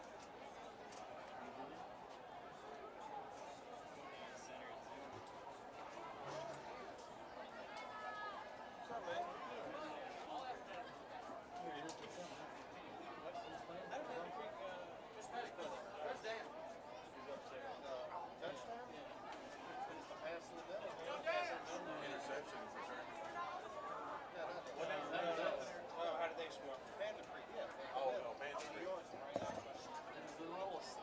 He got right behind the linebackers and just a little slant right across the middle. He took it to the house. They've been running, but haven't been successful.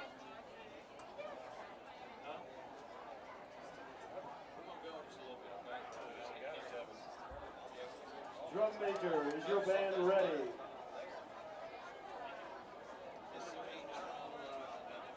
You may take the field in performance.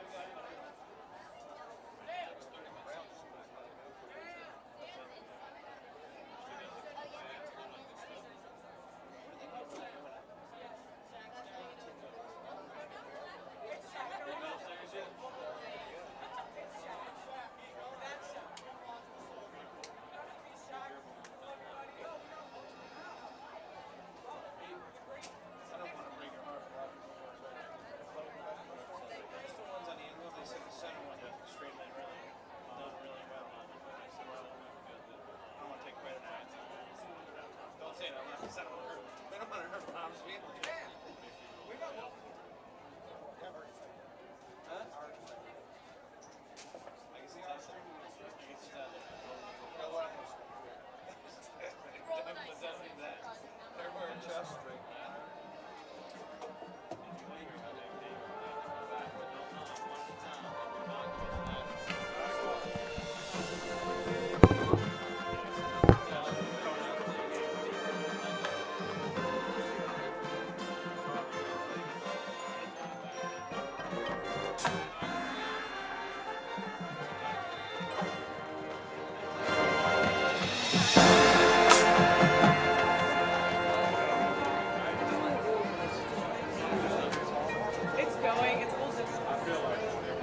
I'd like to say.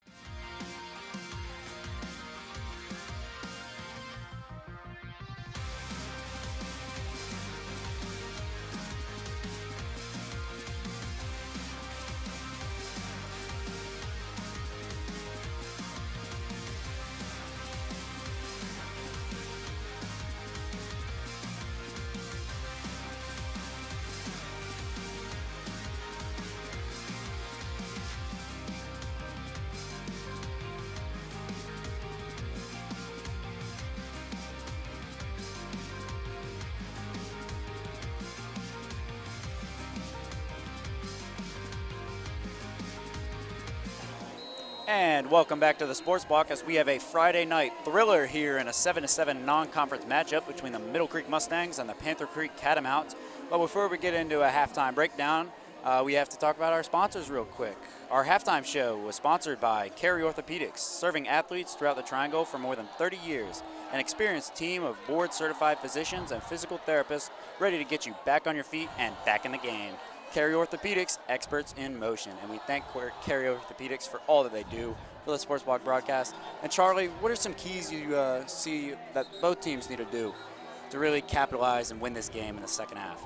Well, I think to start it off as simple as you can, both these teams need to improve everything about their offenses. We just haven't seen much offensive growth throughout this whole game. It's just been defense, defense, defense. The Mustangs D-line, along with the Catamounts D-line, have been quick to get to the quarterbacks. Shoop, Brown, no time with the ball. Couple big plays for both teams have led to their points, and I think it's going to be a little bit of a change here in the second half. Safer game plays from both these teams. Yeah, we'll definitely be looking for more running, especially as we saw at the end of the half from the Mustangs. On the other side of the ball, I mean, I think we see the same thing. Panther Creek looking to get that run game going, as they have had some good success there. Update on the Josh High injury. It is unlikely that he returns, most likely out for the game, which is a big cut to this Middle Creek defense, which has had an absolute night and is keeping them in this game and keeping this what could be one of the greatest games we've seen here at Mustang Stadium.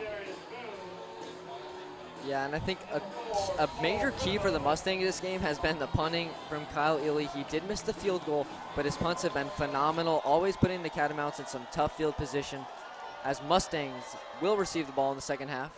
We are underway. Cole Prenovo is going to fumble it right away, but it's going to be picked up and taken down at the 30-yard line is Darius Boone. Darius Boone saved Prenovo there.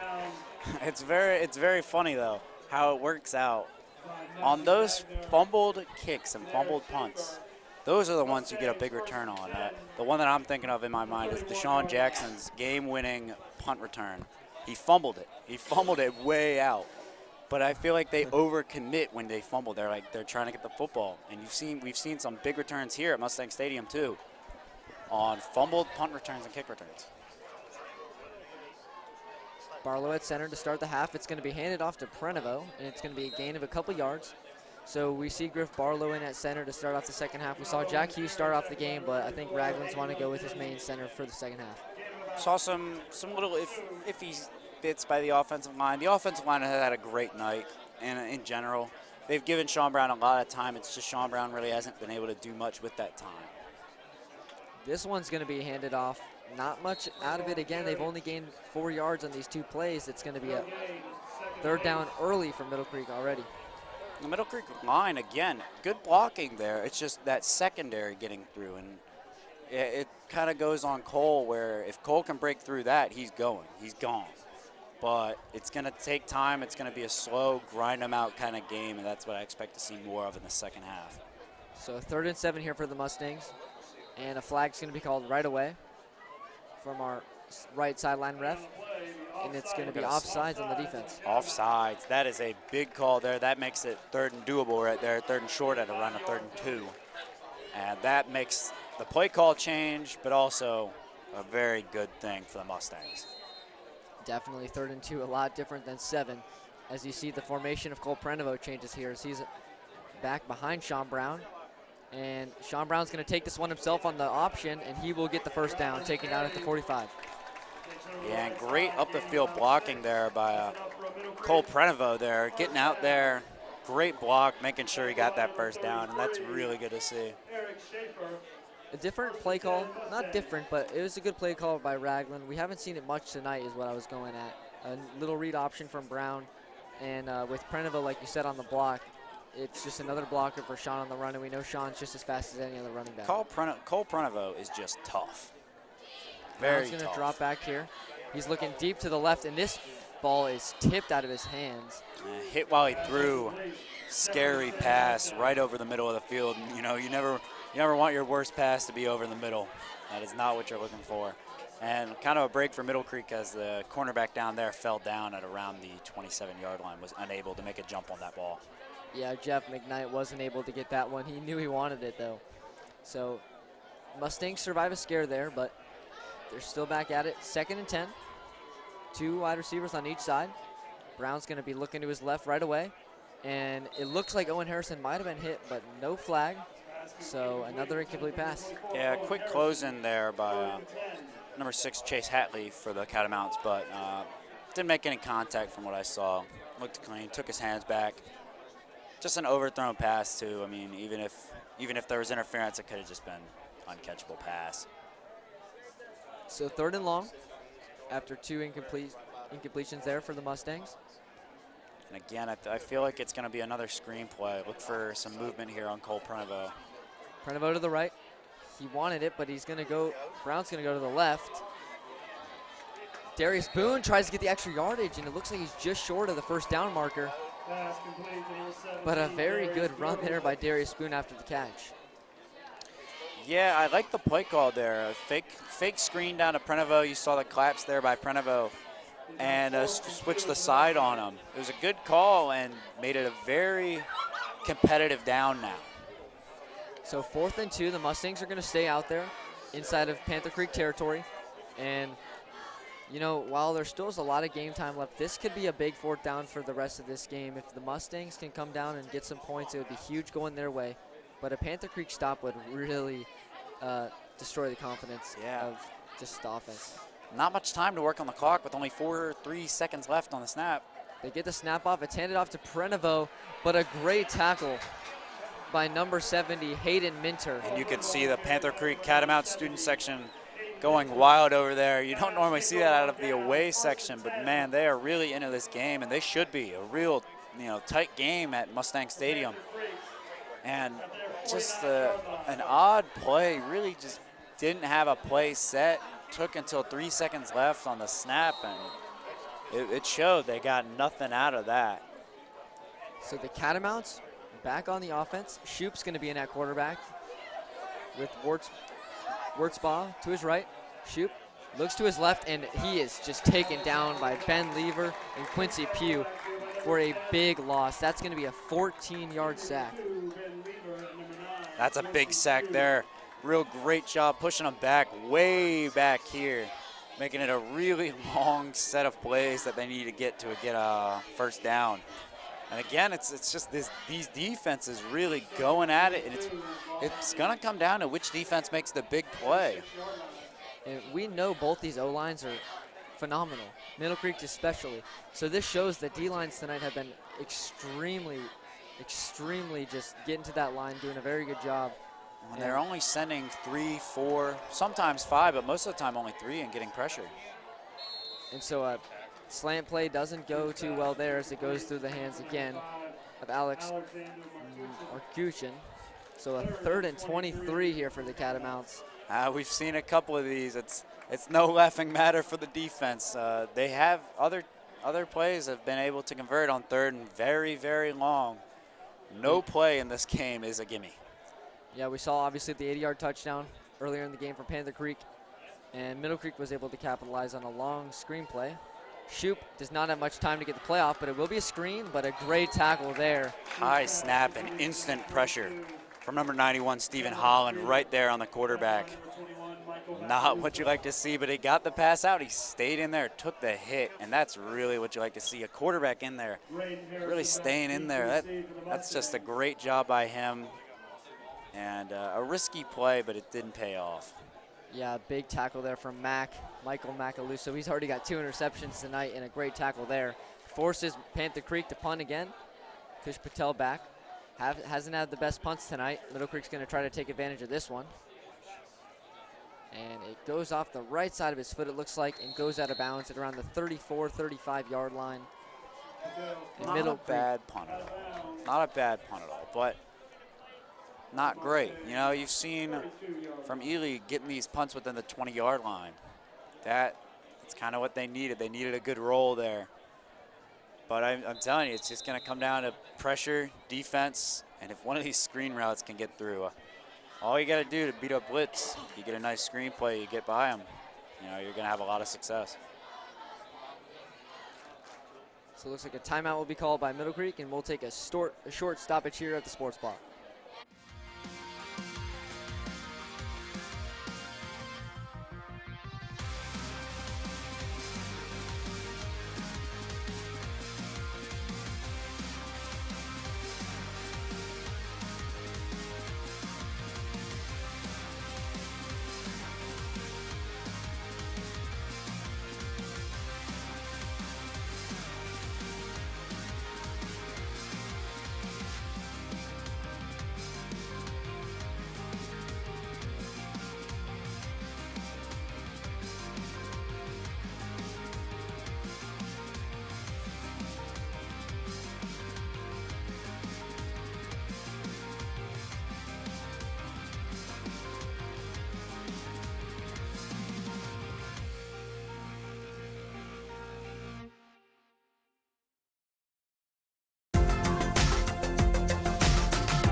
So welcome back to the sports block. The Mustangs back on the field. 8:30 remaining in this third quarter as Sean Brown leads his offense. And he's going to be going deep, and Darius Suggs just wasn't ready for the pass there. Yeah, he hadn't looked up, but he's got a good matchup there. I like that matchup, one-on-one right there with Lathan Harris Johnson right there at the sideline. It's a good look from Sean Brown, and what this offense needs is a big play. If it's picked there, which I don't think they really had a chance to, that would have been a very athletic play, that it's fine. It's around midfield. But if they catch it, it's a very big advantage there for the Mustangs, and he could have gone all the way. I really like this matchup. They've been leaving it one-on-one down here on the outside all day. Look to see, as long as he doesn't overthrow it, some big things out of Suggs. Play action here is Brown tries to find Tate Jones on the slant, but another incomplete pass, and it seems like we've just seen a repetition of like this all night. Yeah, they want to capitalize on Sean Brown's good arm, but the deep ball isn't there, and he's not taking anything off. He's throwing just hot one after hot one, and it's high. It's high and hot, and it's tough to catch. So 3rd and 10 for Middle Creek. He's got 3 wide receivers to his right, and that's who he's looking for. But it will be a Tate Jones slant. He's got some room to make up, and he will be tackled for about a gain of 5, short of the first down marker, and Middle Creek's going to have to punt. Just swallowed up by the Catamounts there. Great job all night by these Catamount linebackers, really just destroying the middle of the field. They don't, these receivers, you know, you kind of pull your hands down a little expecting the hit, or even, you know, kind of bring your head down expecting a hit. You can't get as many yards. And these linebackers are really making a big difference in this defense. So Kyle Ely back to punt. He's been doing it all night, and they've been very strong. And this one, it's going to be fair catch at the 34-yard line from Panther Creek. Good punt again.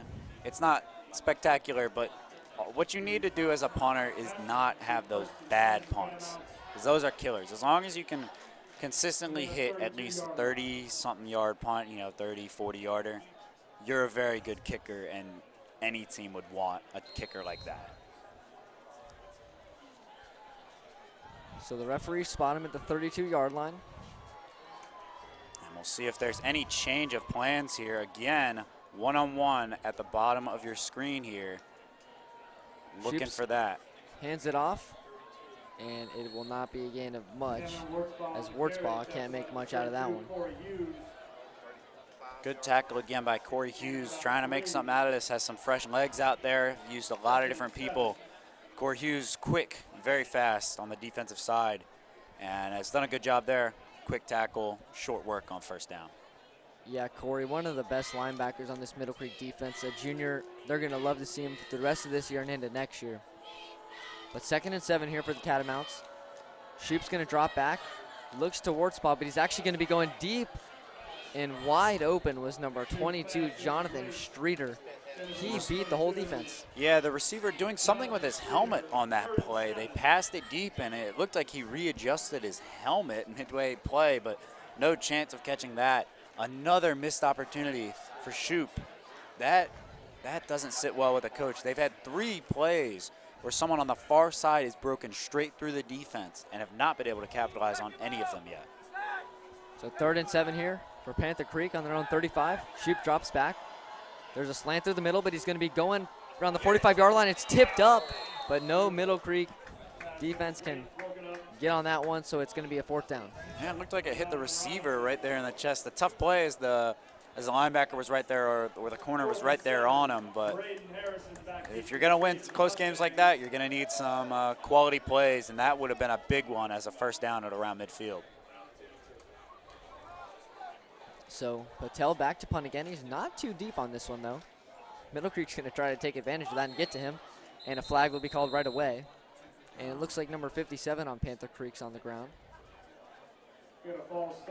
And that will be the call there, number 57 with the false start, pushing him back 5 more yards. Yeah, Middle Creek will take that. They're going to need to capitalize on the field position, which they haven't done lately. But all it takes is 1 score in this game. I mean, we've seen it. We're, more than halfway done with this game, and we have seen a whole lot of defense, and that's going to be 12 men on the field, so they're going to get a free shot. Stephen Holland unable to come off the field there. Yeah, so Stephen Holland, I mean, you saw him sprinting off the field, the entire offensive staff from Middle Creek. I don't really know why there was a substitution there, but coach clearly saw something, wanted to change, and Stephen Holland unable to come off. Not really on him. He came off as fast as he could, but nothing you can do about there. Too many men on the field. A penalty you do not want to see.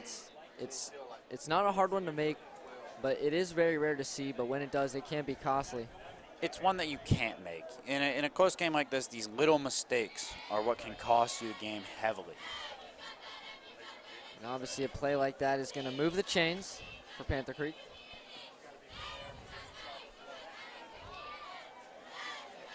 Well, been on the field for the Mustang. It was declined. First and 10 for the Mustangs from their 39. But Mustangs will receive the ball. So another call must have canceled the play out before the play. I feel like they might have declined that. That was a very nice punt right there. You'll take that. And it wouldn't have been added to the kick. And you always worry at the high school level. You see a lot of tip punts, and we've already seen a shank or two from Patel. You might as well just take what you got. This is like a tug-of-war match. Prenovo in motion, and he will receive the pass. And he's taken down at the 35. What a tackle there. Coach is asking for a face mask there, but will not get it.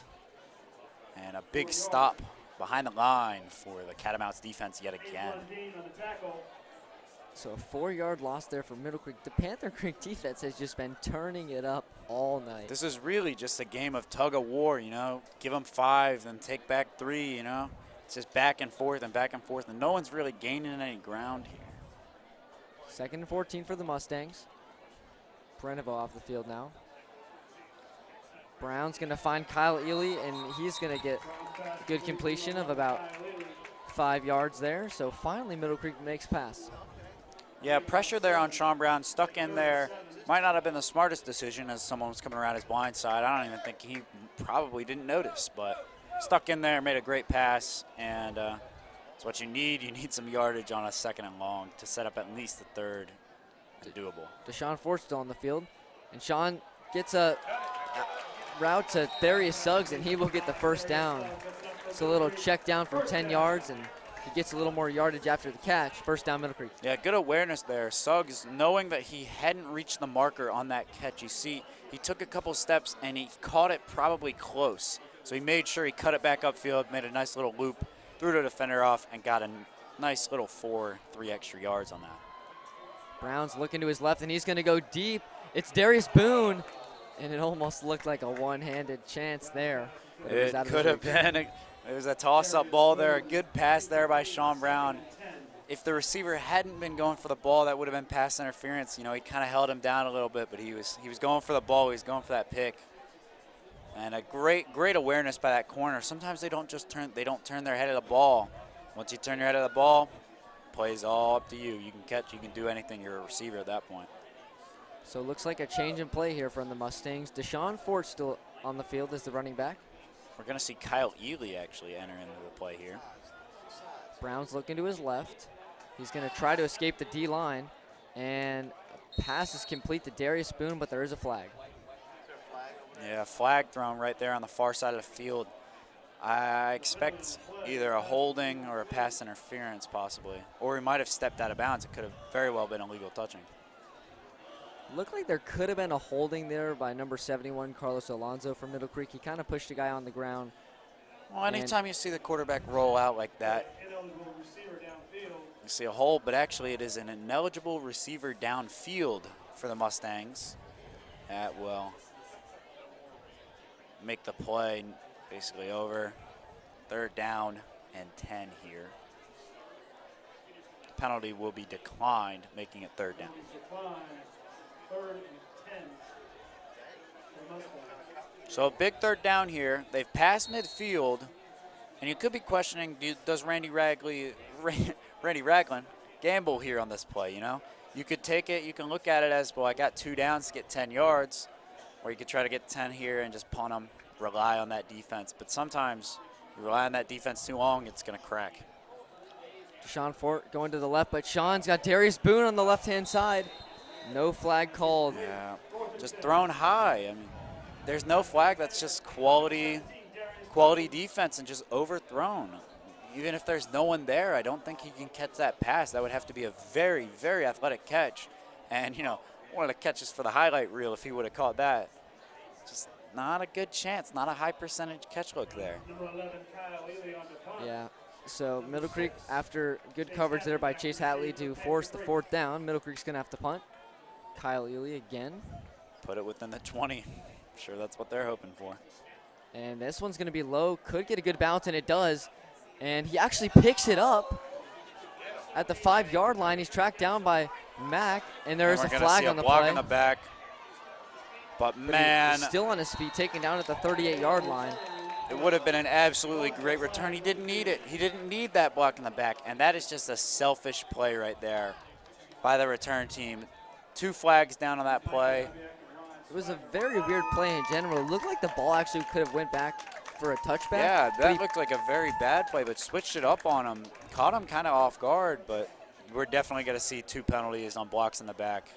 You can see it right there on that edge. Mustang trailing, pushed off. Definitely blocking the back. You see it on just about every return these days. So after the referee discussion, a penalty will be against Panther Creek. And the other, it's going to put them back. Spotted a foul, so that will make it a fairly good punt. That will put them 5 yards from the spotted foul, putting them at around the 10-yard line. Yeah, and it was a good punt from Kyle Ely. It had a lot of roll off the bounce, and it looked like it actually might have gone back for a touchback. I don't think any Middle Creek. Yeah, I don't think Middle Players would've Creek was got to going to it. get that. It was a good punt, but it was a little low was the only thing. Middle Creek couldn't really get to it, and it didn't look like they were running full speed, but it was because of that threat of them running it back. So on their own 8-yard line, the Middle Creek defense needs to step it up here. Possibly a safety or just force the Catamounts to make some bad decisions. Yeah, we saw early a lot of action from Stephen Holland. They're really, I'm sure the defense is choking because they've been out here a very long time, but they've got to get it done. Just get another key stop, and it looks like they're going to be off. Everyone's pointing at each other. You know, you always got to blame it on the other guy. Looks like it's going to be offsides on the Middle Creek. And a free 5 yards, kind of a little bit of a get out of jail free card there. Backed them up on the 8. You can't give them that 5. I like the aggression from the line, but you got to be smart.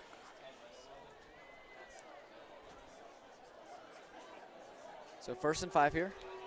Shoop in the back. He's got 2 to his left, 2 to his right. He's going to hand it off. And Wurtzpaw is going to get a pretty good gain out of that one, and it's going to be a first down. He found some space, had good awareness of where he was, turned it upfield a little bit at the end to get those extra nice little 3 yards. And they need a little bit of the pass game to start working, because you can keep running it, but they're just going to stack the box, and you won't be able to do it for too much longer. They're looking to try. I feel like they're trying to look for a big play here, run a streak, get something going downfield. So on their own 22 now, 1st and 10. Shoop's going to look to his left, and that one just never had a chance. Yeah, that pass was telegraphed. You could see it from the booth. You knew he was looking for that flat. And great coverage there by number 7, Michael Babiak. Right there on it. Yeah, it was just out of the reach of Alex Marchukin, and we've seen a lot of that tonight. The only passes that have really had opportunities for the receivers were the quick play action slants. They've worked out tonight. That's where they got their touchdown off of, but we haven't seen too much of it since. Yeah, both crowds kind of just watching on. Not a ton of excitement for either, just watching on, as this is just a tug of war, a slow grinding game. It's going to be a quick screenplay, it looked like, but Ben Lever's going to pick up the interception. And that is incredible. That is great awareness by Ben Lever. Just in the middle of the field as his linebacker position right there. Drops back a little bit, no one goes there. And just an overthrown pass with great awareness and a great catch right there close to the ground for the big linebacker, Ben Lever. As you see, he's got the chain. The whole defense is fired up, and they should be. They've played an absolute great game. Both sides of the ball defensively have looked stellar, and we will see what Sean Brown has to answer to all that. Yeah, on the 29-yard line, Middle Creek has to take advantage of this opportunity, and they're going to start it off with the handoff to Cole Prenovo. He breaks one guy and gets an extra couple yards, and he's down at the 27. Yeah, Prenovo just, it's a cliche, but a thing you work on, he just keeps his legs moving. He just keeps on working, and that's how he gets those yards after contact like that. Picking up some good yardage on first down and really hoping to get in field goal range, and of course, best case scenario, getting a touchdown. But in this game, we've seen more of the latter. So timeout will be called by Middle Creek, and we will be back to you guys with the Sports Block.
Score.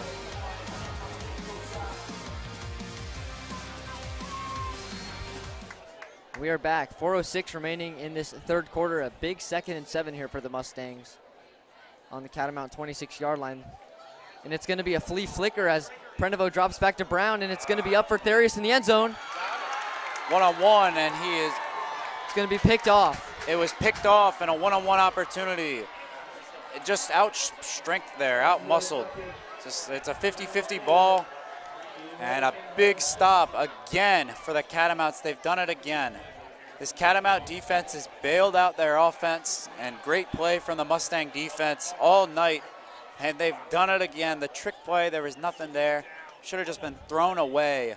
But what a catch in the end zone. I mean, he really got up on that ball and just took it away from Suggs, and that is what you like to see from your defense, and they're fired up, and they need something from their offense now to capitalize on it. Yeah, Lathan Harris-Johnson with a beautiful grab there, as this one's going to be handed off to Wartzbaugh and take it down. And there's going to be a flag on the play there, it looks like, as number 76's helmet come off. And that was Stephen Holland and number 76 going into it. And it could be some cramping down there on the field from a Middle Creek player, but he gets up. Quincy Pugh, number 9. A little shaken up, but he will walk off on his own power. We're going to get an official pause real quick to let him get off the field. And back to that interception, it was just Therick Suggs going up against 3 of the secondary from the Catamounts. There wasn't much that he could do about it. He gave his best effort, but a great snag. And it's a great trick play that we've seen Middle Creek run before. We saw it in the playoff win against Knightdale by Sean Horton, a 40-yard pass. But when there's nothing there, you just can't throw it. Hit it off, Wartzbaugh. Decent gain, but it's going to be short of the first down marker. And it's going to be a 3rd and short for the Catamounts. Yeah, 3rd and 3 here. Not exactly the best, because again, you're in this 3rd down at around midfield, but you're just not quite there yet. But we'll see. I mean, we're starting to see some more creative play calling here from both sides of the football. We'll see what Panther Creek can come up with, and really, they just got to catch somebody off guard. Wartzbaugh next to shoot. He's got 4 wide receivers. High snap, but he's going to hand it off to Wartzbaugh, and he is going to be stuffed. Stopped at about the line right there. A loss of yardage there, and they are going to be forced to punt out as we can see Patel coming on the field, and this could be huge for Middle Creek. Braden Harrison's going to be lining up in good field position. Yeah, this is time for Braden Harrison to get something going. You kind of need a spark, you know? We're kind of stuck in a stalemate right now, and that's when you need a big play. I like the concept of Sean Brown going deep on a big play like that, but it gives a 50-50 for a big play for the Catamounts. This Harrison needs a big play here to spark something in this Middle Creek offense. Play clock's ticking down as Patel's punt. Going to be caught by Harrison, but he's going to fumble it. It's still loose, and it looks like a Mustang landed on it. And another fumble. He just kept on trying to run with it, and that's the #1 way you drop balls. I mean, you're trying to run before you've got it. And another big play by Macaluso. He's the one that jumped on this ball. We've seen a big stop from him, 2 interceptions tonight and a couple deflected balls, and recovering that fumble, he has been phenomenal tonight. Yeah, that's a break for the Mustangs, and it's really the hustle from him that's really kept him in this game almost completely. We see Stephen Holland on the training station right now. Not a good look, but it could have just been a little tired. Been out there a while. A different formation here for the Mustangs. That's going to be handed off to Deshaun Fort, and he is going to get stuffed. Number just a 32. matter of strength right there. Riley Wittenberg with a great tackle for a loss of yards. The linebacker, read that play like a book. Clearly watched some film and saw that coming. Just read that play right off the bat for a big loss of 2. And Middle Creek looking for something else, looking to the sideline for something, anything, to get this offense going. Forward to Brown's right. Brown drops back, slants to the middle, but he's going to get taken down, and there's a fumble. The ball comes out, and it's recovered by number 2, Nicholas Moore, and Panther Creek will get the ball. The ball out on a Sean Brown hit, and he is destroyed, and he is distraught. He is not happy at all with this play. He tried to get out, and he could be hurt. Looks a like nightmarish play for the Mustangs as Sean Brown is down. We will be right back for an injury break.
We are back with the sports block. Sean Brown was able to walk off the field, but a turnover resulting as Panther Creek has beautiful field position here. Shoup drops back, goes to Wurtzbaugh, and he's going to get a nice gain of 15 yards. Yeah, and going back to that hit on Sean Brown, he tried to get out, and it just did not look good from our view. Tough shot to the knee. He was able to walk off the field on his own weight, which is a good look, and hopefully he is all good. Definitely shaken up after that, but the Mustangs definitely hoping he's able to get back out there, and I'm sure all are hoping that he's all good. Backup quarterback Jason Alexander warming up after that. We hope the best for Sean, and we can see him in the... And going into the end of the third quarter here in the last minute, Panther Creek has looked absolutely phenomenal on their first play, and he's just going to go down. Smart play there by Shoup. Another high snap. We've seen 8 high snaps to Shoup, and it messes up the whole play. You can't take his steps back enough. It takes away time, and you know the Mustangs are coming after him as they have all game. Yeah, from the center, we've seen a lot of high snaps, like you just said, and that, yeah, it's just not been good for them all night. But 2nd and 12 as the result of that one. Shoup, another high snap. He's got Wurtzbaugh on his right. That's who he's going to go to. A flag on the field. And just really late. I don't know why he didn't get that pass out to him sooner. We're going to see a holding penalty on the Catamounts, which is very helpful for the Mustangs, kind of pushing them out of field goal range, even though the Catamounts don't like kicking very much. Yeah, as long as you can just push them back away from the end zone, that's all that matters. The Middle Creek defense has been fine tonight. They had one mistake, and that's cost them all their 7 points. You think about it, 7 points is not bad at all, but it's just the offense has been lacking a little bit. But if they can just keep up how they've been all night and bring that into the fourth quarter, they should be fine. Well, and you could see the camaraderie. I mean, when one side of the ball is not, carrying all their weight, the defense has definitely picked up on that workload. And that's what you love to see. I'm sure Coach Randy Ragland, he's not the happiest right now because it's a tie game and it's close and there are injuries and all that. But I'm sure he's happy with how his defense has played, and I don't think anyone on either side of the ball is upset with how their defense has been. So it will be a 2nd and long, around 17 yards here for the Catamounts. Yeah, 2nd and very long here. The Catamounts need to get some yardage here if they even want a field goal opportunity. With 13 seconds left in the third quarter. Shoup drops back. He's got Wurtzbaugh to his right, but he's got a nice cutback from number 22. And an absolute hot one there from Shoup. A great little just easy curl route. Good 10 yards and a great way to end the third quarter for the Catamounts. Not so great for the Mustangs, but they forced a 3rd and 10, a 3rd and long, and they're looking to do some good things. At the end of the third quarter, we have some sponsors. A team of board-certified physicians and physical therapists ready to get you back on your feet and back in the game. Care Orthopedics, we are experts in motion. Fritz Orthodontics, offering outstanding orthodontic care for the entire family. Ruckus Pizza in Tryon Woods Shopping Center. Great food always served with a side of good times. And Schramm Tingen and Associates is an independent insurance agency serving the Greater Carolinas, protecting the things you care about most. At the end of the third quarter, we've got a score of 7-7, and we'll see you right back here for some fourth quarter action.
Welcome back to the Sports Block. A big 3rd and 11 here for the Catamounts on the 19-yard line.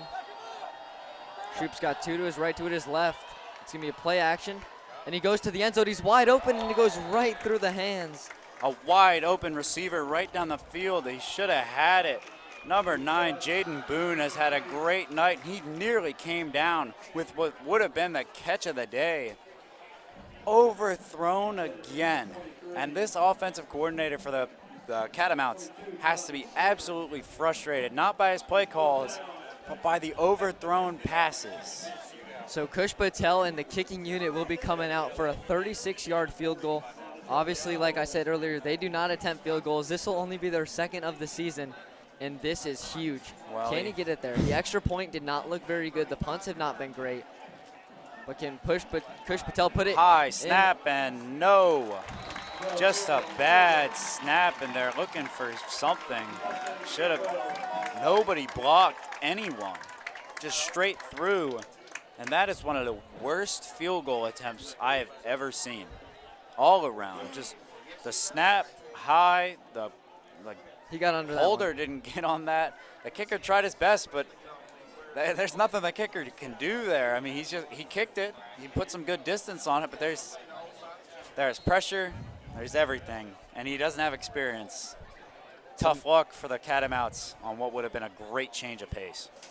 Middle Creek on the 20-yard line after the missed field goal, and this one's going to be handed off. Excuse me, it's Sean Brown's going to be taking it himself, and he's going to get 5 yards, but after the injury, you wouldn't be expecting him to go for that. I'm glad our camera people stayed wide on that one because I was fooled. I wouldn't think that they would run the ball with a quarterback who had just been down and injured and down, not in a good place, but right back at it, right back on the horse. And a great job there by Sean Brown and a great look by Randy Ragland, caught him off guard. Sean Brown trying to go to Darius Boone on the screenplay there. It's going to be dropped. Immediate pressure, but he hung in there, made a great pass. There's nothing more you could ask of a pass there. Just a drop. The 3rd down, we've seen it all night. Just like it's very quick to get to these 3rd downs. You know, they run it, incomplete pass, and another opportunity here for the Catamounts to stuff the Mustangs. Sean Brown and the Middle Creek offense has got to do something here. Well, the key is these 3rd downs. When a defense gets the 3rd down, they're expecting a stop. They've worked so hard for it. You get it. Brown's going to go deep. Darius Boone is wide open, and he's fumbling, and he drops it. It seemed like Darius Boone had it. He fumbles it a little more, and he drops it at the 25-yard line. Wide open, and a great pass from Sean Brown. Hit him in stride, but he tried to run before he caught the ball, and it just bounces around off his shoulder, and you know that he is not happy with how that play ended. Not happy at all. In a game of inches, that was 60 yards, man. And that is the best pass we have seen all night. Sean Brown dotted up Darius Boone. He was wide open. He beat number 6, Chase Hatley, the cornerback on that play. One-on-one at the bottom of the screen. He's had it, and just a missed opportunity. The story of this game, missed opportunities. A good punt from Ely here. It's going to be returned and taken down at around the 49. No late hit is called. And so the Panther Creek's going to have the ball in Middle Creek territory yet again with 11:03 left in this 4th quarter. And again, just an unexpected return there. There were Mustangs around him. You wouldn't think that he would have taken that out, but he did and got some, 5 yards will take that. In a game of inches like this is, 5 yards will go a mile. Good punt, though, again from Kyle Ely. Like we said, we've been seeing it all night. The Panther Creek's got to take advantage here. Shoop drops back. The defensive line got to him quick, and what a sack there by Jamori Highsmith. And the house is all there. Stephen Holland in, number 9 for the Mustangs, in there too. Worked it around, made the quarterback step up and got a big tackle there. Big sack. Good play there, putting them in a 2nd and 20 about. Highsmith's 2nd sack of the night. Both of them have been very crucial. This one especially, putting Panther Creek in a position they don't want to beat. They're not even close to the end zone now. And down there on the sidelines, the Mustang sidelines, you can see Sean Brown fired up. I mean, he's ready. He's talking to his offense. They seem like they're in a completely better place down there after that play. I mean, I know you're upset about not completing that, but they're right back at it. They're looking ready to do something. We'll see if this defense A holds. flag called right away off the snap. And it looks like Stephen Holland was very quick to the quarterback, but it will be a false start on the Catamounts. So they're going to drop back another 5 yards. Stephen Holland was just quick to the jump. Very good. He's had a good day. He's on it. He's ready. He's fresh. You know, first game back. He is fired up. Look for a sack later in this drive. And sometimes jumping on a slight movement like that is what makes the call happen. You know, sometimes it kind of goes unnoticed, but Stephen Holland was aware there. False start is called, and now a 2nd and 24 for the Catamounts. But the refs are still discussing back where Shoop is, and he will make The another ref's trying call. to make sure the clock is all good and making sure everything's set, all good. Getting another official out here. I'm looking at the clock.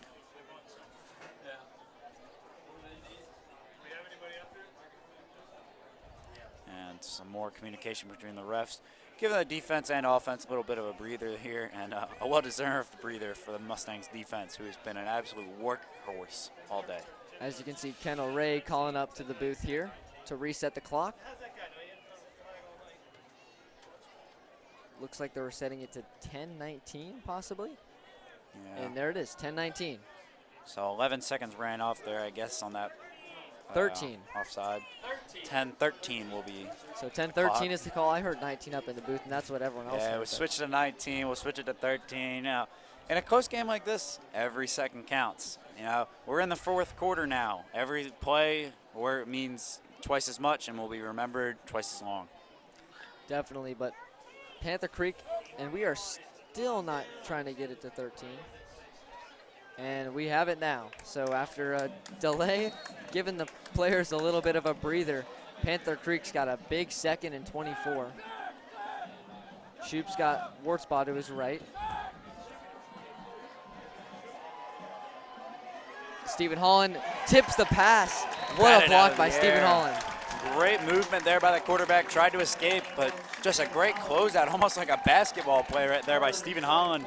Using that, very athletic player, using that athleticism, got around and just blocked the ball at the line, forcing a 3rd and 24. Yeah, Stephen Holland just kind of blocked that one off. And like you said, 3rd and 24 now. And I think both these teams tonight on a third and long like that have been going for that screen play. So watch out for Wartsbaugh on the right. Yeah, you got to unload on the right here, 3 wide.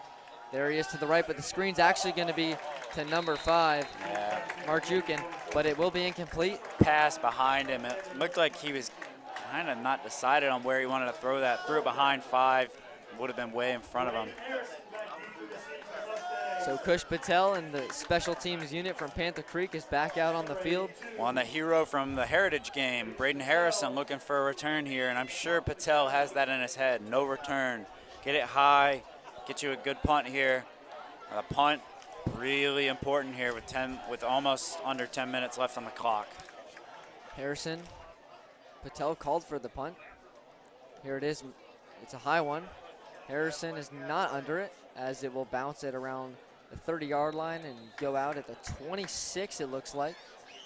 Yeah, an absolutely perfect punt there. That's what you want. No return, no possibility of a return, so high. And a good punt. You know, he hasn't had a lot of great punts today, but he came up in the clutch under 10 minutes to go. Got him in a little bit of a tricky field position. Yeah, definitely the best one that we've seen tonight. So under 10 minutes left to go in this game. And I've been saying it for the whole second half, but Sean Brown needs to step up with this offense. He stepped up last drive, but Darius Boone wasn't able to come up with the catch. Can he do it again? They're leaving the one-on-one with Boone again. And this one's going to be handed off to Prenovo. He kind of holds off a little bit, but he's going to be taken down at the 30-yard line for a gain of 5. Yeah, it was a good play. It was well designed, a big power run there. And just a good job of kicking it out, knowing take the yards you got, not going too much sideways, you know, back and forth. That's what you like to see there. And a huge block there by Carlos Alonso on the outside, really working, hustling, got outside, made a good block, got him that extra 5 yards, which could have just been stuff behind the line. Play action from Prenovo, and little miscommunication there as Sean Brown threw right to Owen Harrison, and he kind of just watched it go out of bounds. Yeah, Owen Harrison's hands weren't even up anything. You know, they tell you keep your hands up, keep your eyes on the quarterback. Not on the same page at all as there's confusion going to the sideline. I think the guy that's supposed to catch the screen should know there's a screenplay going on. That's not what you like to see right there. So another quick to a third down for Middle Creek here, 3rd and 5. Looks like the same play again, and Sean Brown gets rocked by Matthew McCabe. That is a hit. He got all of Sean Brown there. Didn't get the throw off. You could see Coach Randy Ragland not happy at all. But there's nothing he could do. He could have thrown a little quick dump down, but that's about all he had. Good coverage by linebackers and corners on the outside. Really a coverage sack again right there, but instantly through by Matt McCabe. And we will see the punt team come on out. Time's ticking down in this game. We got less than 9 minutes in this one. It seems like it has been 7-7 forever. Yeah, well, it looks like a possibility of overtime is looming closer and closer. Slow punt there. Yeah, Panther Creek got to Ely really quickly, and it's not going to make it to Panther Creek territory. So very, very good field position for the Catamounts here. Yeah, 8:30 left to play in the game. Tie game, 7-7 in the 4th quarter. And we're looking for something, anything at all. What do you think the Catamounts are looking to do here? I think they're just going to go back to the slants that we've seen all night. We see number 5, Alex Merchukin. You know, he's kind of been in the slot on that left-hand side. He's been coming through the middle, and I think that's what you got to see the most. The running game really hasn't been working very much. The deep game certainly hasn't been working. 2 interceptions from Michael Macaluso and another one from High. Yep, and we are going to have a TV timeout. 7-7 with 8:30 left in the 4th quarter. We will be right back with more 4th quarter action.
We are back with 4th quarter action, 8:30 remaining in this game. Panther Creek has taken the field at the 47-yard line, and this is the time to take advantage of an opportunity. Yeah, the defense working all day, needs a stop here. Shoop, it's going to be an option, and he's going to be taken down by Jamori Highsmith, his 3rd sack of the night. Yeah, that was a good keeper look, but Highsmith sniffed it out right away. Knew something was up, and they're just doing a great job of all just following someone. They're making sure they got the check down to the running back. They made sure they had enough people to guard that running back, just a power run up the right side. And, you know, just stopped them trying to go through the C gap right there, and a great job. 2nd and 14 for Panther Creek. Coming down that same formation. Wurtzbaugh to his left. He's going to run a screen, but it's going to be a slant to number 88, Luke Davidson. Well, the slant's been working all game. I don't know why they haven't gone to it as much. They don't run it very often. They're just short of the first down. So 1 yard to go for Panther Creek on the 40-yard line. They're going to big roll pickup it too. there on 3rd. 12 yards on a 2nd down play right there. Sets up a 3rd and short. You wouldn't expect that from some 1st down mishaps. A very big play for them there, and a big one here, 3rd and 2.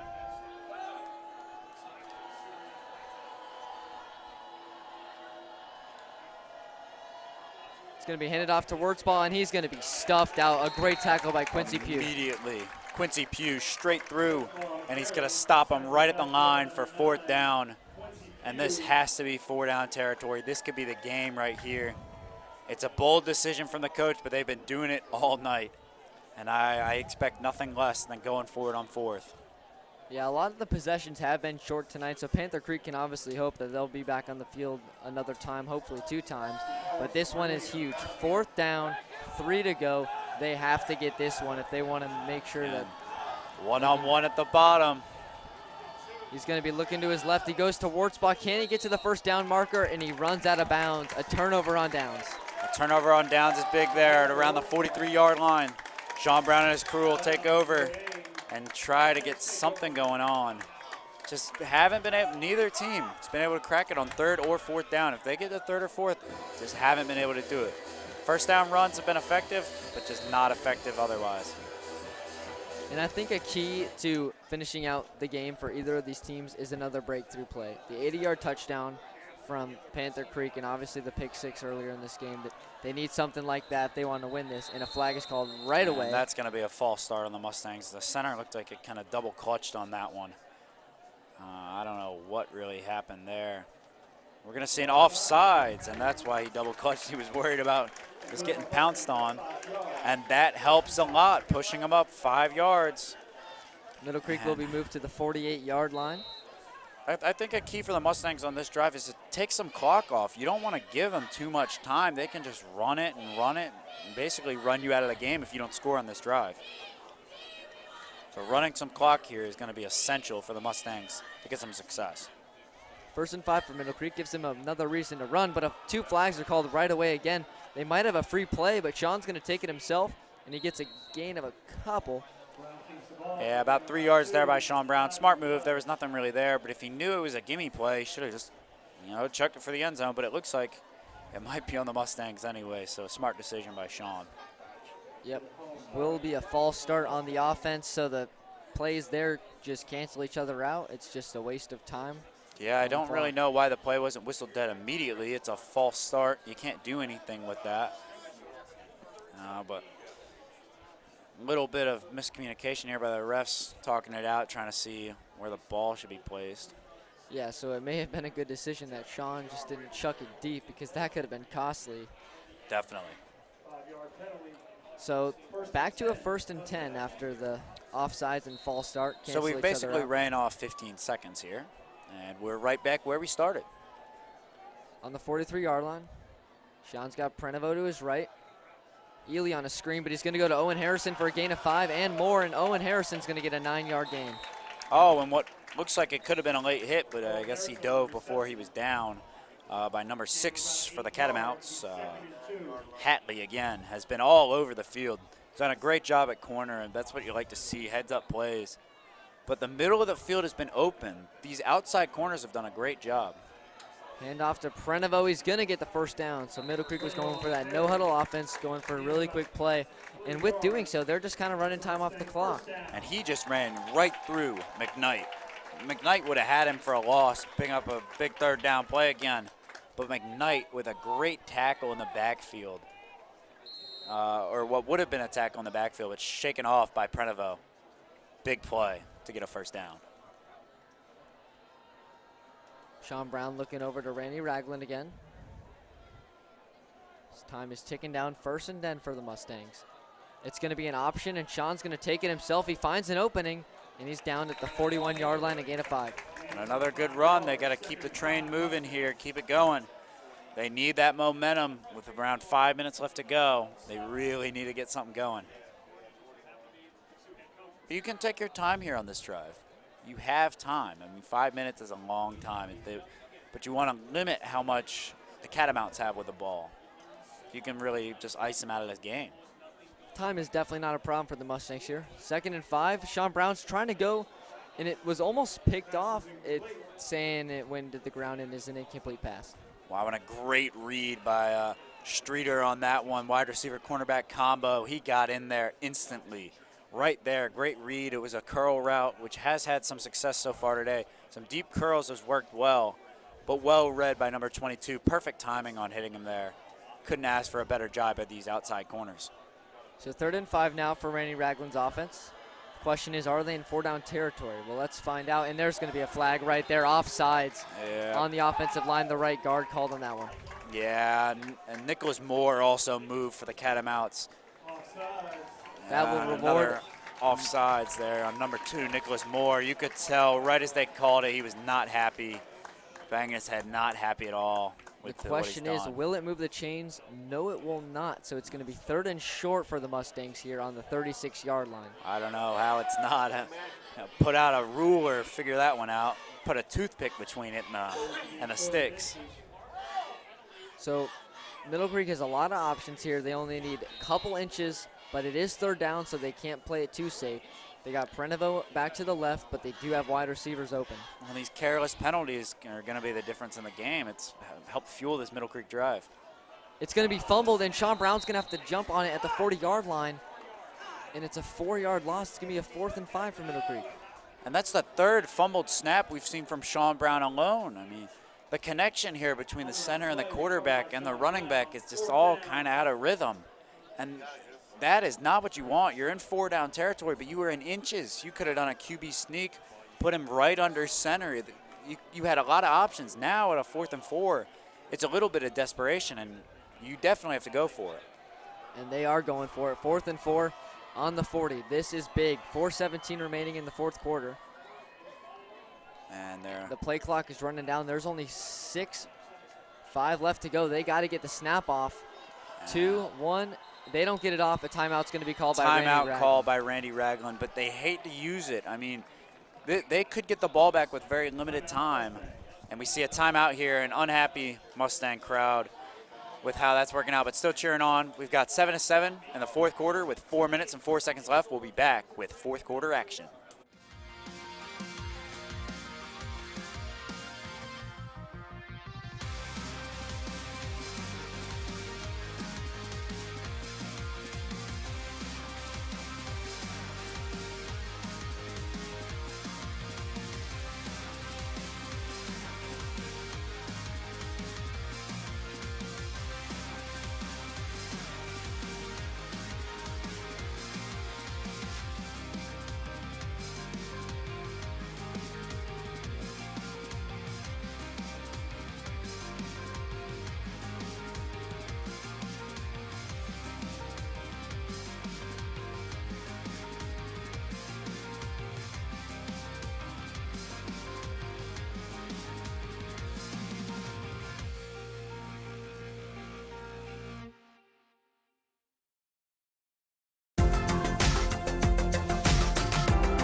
And welcome back to the Sports Block with some 4th quarter action with under 5 minutes to go. Sean Brown and the Mustangs on a big 4th and 4 play.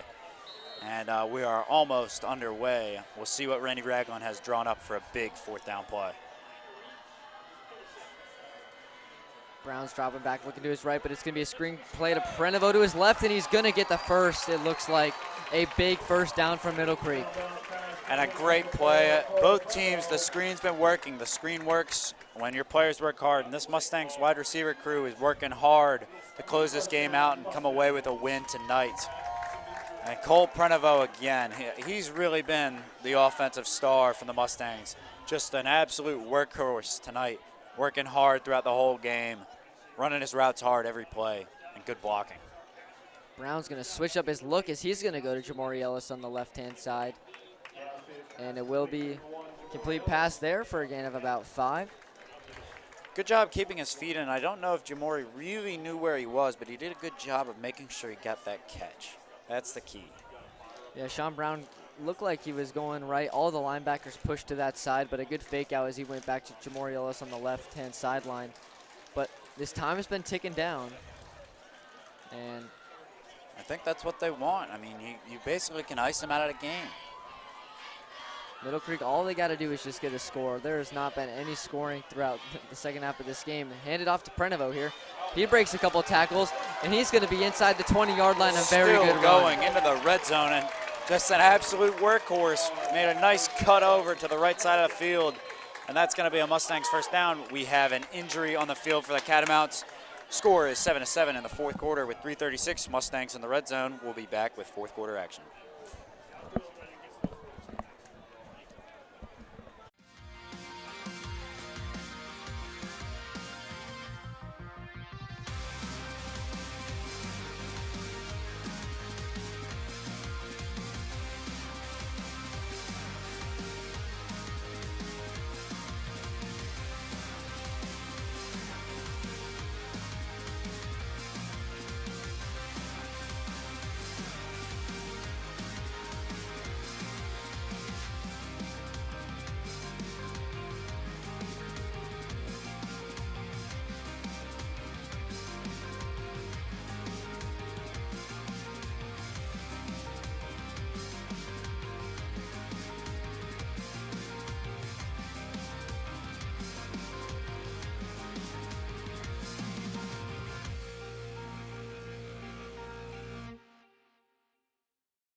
And welcome back to the Sports Block with 3:36 left in the fourth quarter.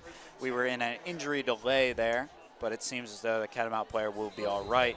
As we have entered the red zone here, first and goal for the Mustangs, now in the Cary Orthopedic red zone. And this is where games are made, all right? Middle Creek on the 16-yard line, 10 to go here. He's got Prenovo to his left. He's going to hand it off to Prenovo. He tries to get through the line. He's not going to be able to make much out of it like he did on that last play, which was a huge game changer for the Mustangs. Yeah, the reason Cole had that success was because we had a little bit of the pass game working. We got a couple completions, kind of back ready for a pass and open up the run game. They're right back on Cole, and it's back on Sean Brown's plate to complete a pass, make something happen here. Now going into our final 3 minutes of this game, and if there's been an opportunity for any team tonight, it is this one. It has been 7-7 for as long as we can remember. And now 2nd and 10 here for the Mustangs inside of the red zone. He's got 4 wide. He's going to fake it to Previno, but Sean Brown's going to fumble again, but he does hop on it right away. And another fumble. And another break for the Mustangs. A lot of mishandled snaps, mishandled returns. And the ball has fallen Middle Creek's way again. But again, that's a killer loss. That's, again, 4 yards, making it a 3rd and 14 now. As we get and a nice the connection, it's not there. Got a nice shot of the cable cam there. But, yeah, like you were saying, the connection between Sean Brown and Cole Previno, I can't even tell if it's supposed to be a handoff, if it's supposed to be a play-action pass. It just hasn't been working tonight. 3rd and 14 here for the Mustangs. He goes to Jamori Ellis, who drops the pass. A big drop pass there. Might not have been a first, but we needed those yards. And now it looks like the kicking unit's going to come out. Kyle Ely, a big 37-yard attempt here. And Jamori Ellis looked like he could have had a first down and maybe a touchdown on that. I don't know what happened. Jamori Ellis, normally a very sure-handed receiver, just drops another one. And this is huge. This may be the game. A big field goal attempt here from Kyle Ely. He's 0 for 1 on the night, missed a 26-yarder. Campion White with the hold and Griff Barlow with the snap here. The hold is good. Ely sends it up, and it is no good. No good. He's hooked it left. Great job by the crew, but just were unable to put it through. And just a little bit off to the left. The kicking crew is just, it was a good kick. It's a tough kick. That's around a 38, 39-yarder. It's nothing easy. But in a game like this, nothing's coming easy. And that was a key there. And the problem now is Shoup with the ball with 1:52. He can turn his whole night around of missed opportunities to capitalizing in one of the biggest games they'll play in Mustang Stadium away. Shoup's going to run to his left, but he's going to throw. It's not past the line, and there it is, the flag. He threw past the line of scrimmage. And good awareness by Shoup, but just a little bit over. Not bad at all. And he was behind. What awareness from Shoup, and it is a roughing the passer call. A very selfish play right there, and that can't happen. That cannot happen. That's 10 yards for the pass and 15 yards for the foul. They just gave up 25 on one play and under 2 minutes left. The ball will be placed at the 44-yard line in Panther Creek. They have time. 1:44 left in this game. All they got to do is just convert. But we know they've struggled on the field goal side of things. They got to get all the way to the end zone. Shoop on the screen to number 9, and it's going to be dropped right away. Ball tipped up, a high pass again. I feel like they're trying to work high, but it hasn't worked all night, and I don't know why they're forcing it. I feel like Shoop's kind of forcing passes instead of making good reads, and I know that looked like a design play there. But you got to do your best to make something out of it, even if there's nothing there. Shoop was looking for Jaden Boone there. He's had a successful touchdown earlier in the night on this slant/screen, but it didn't work out there. But 2nd and 10 again on their own 44. He's got 3 wide receivers to his right. It's a little high of a snap, but a great run by Worsbaugh, and he's going to get all the way to the first down marker. And the Panther Creek student section right there fired up. The bench is fired up, and look at the work from Wordsworth. Just incredible all night. Both running backs, Prenovo and Wordsworth, have done a great job, and that is a hustle play right there. Yeah, Cameron Worsbaugh was just kind of pushed by his offensive line all the way to the first down He marker. just kept going, almost eating some grass all the way down, almost down, but you got to finish the play. And he finished it with a bang, with a great first down. It's handed off to Worsbaugh again. He's going to take the left-hand side, and he's going to get another 5 yards. As we are going to be heading into our final minute of this game. Panther Creek is very good field position, but like I said, they kind of need to get to the end zone. The to score. Catamounts need to hurry up. They are just letting clock run off. They have timeouts, but just letting clock run off like that is not good. With 3 timeouts left and 48 seconds left, they haven't even snapped the ball yet. Shoop hands it off to Worsbaugh again, but he's stuffed out by the line. A very good tackle by number 9, Quincy Pugh. And the clock will keep ticking down to 39, and we will get a timeout here at 38.2. And I don't like that play call at all. I know you have timeouts and you've gotten good work out of your running back, but it's a little bit obvious, and you had to use a timeout there. So with 2 timeouts left, the Catamounts sit at around the 44-yard, or a little bit behind the 44, around the 47 now, in what will be a 3rd and fairly long here. And I think the Catamounts in a situation like this, they're not going to be wanting to run the ball. They know they need a touchdown. Unless they can get inside of the 15-yard line, then they'll have a chance for a field goal. But the options for them are screens and deep balls. The deep balls really have been working, but there's not too much of a loss to that. Yeah, I'd expect more of a screen play opportunity here for the Catamounts, just on the basis of, in the back of his mind, he's still picturing all those plays that were open for deep passes. But, I mean, coordinators are always for doing what works, and it has worked. It's just if he can execute. And if Shoop can execute here, it doesn't really matter what he did the rest of the game because they won the football game. So 38.2 left on the clock, a big 3rd and 8, and Mustang Stadium is coming alive. I have not heard it this loud since the pick. They're up on their feet for a big 3rd down in 4-down territory. Shoop goes on the screen, and he's taken down at the 50-yard line. A big stop from Middle Creek. And fired up is everyone on the Mustang side. A big stop behind the line, forcing a 4th and long, and they're just going to let clock tick off. The Mustangs have a timeout and haven't called it until now. They've just called their timeout with 21.3 seconds left. 7-7 in the 4th quarter. We'll be right back with the Sports Block.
Welcome back to the Sports Block. 21 seconds left in this one, and Panther Creek will be punting.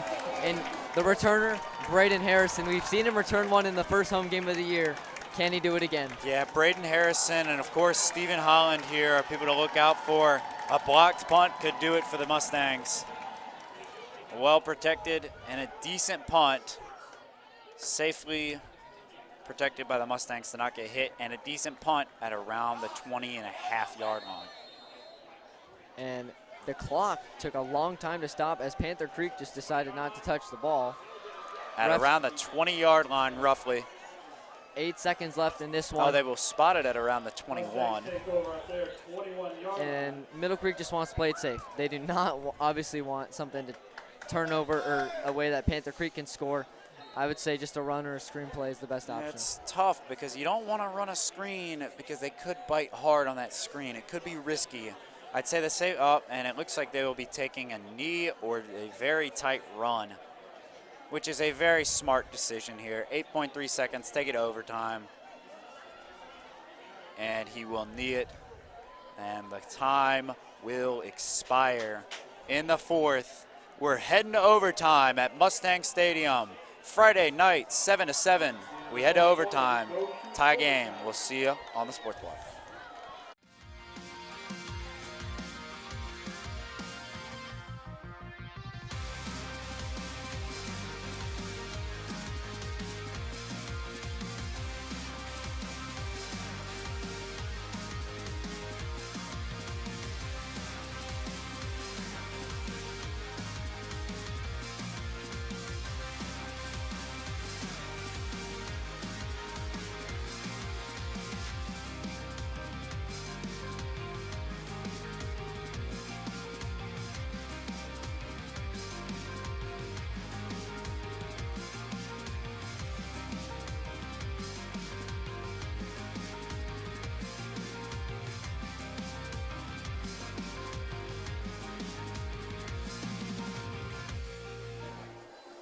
Coming back from the break and heading into overtime, we do have some Stampede Club sponsors.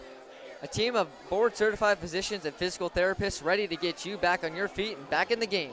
Carey Orthopedics, we are experts in motion. Fritz Orthodontics, offering outstanding orthodontic care for the entire family. Fritz Orthodontics. And Ruckus Pizza in Tryon Wood Shopping Center. Great food, always served with a side of good times.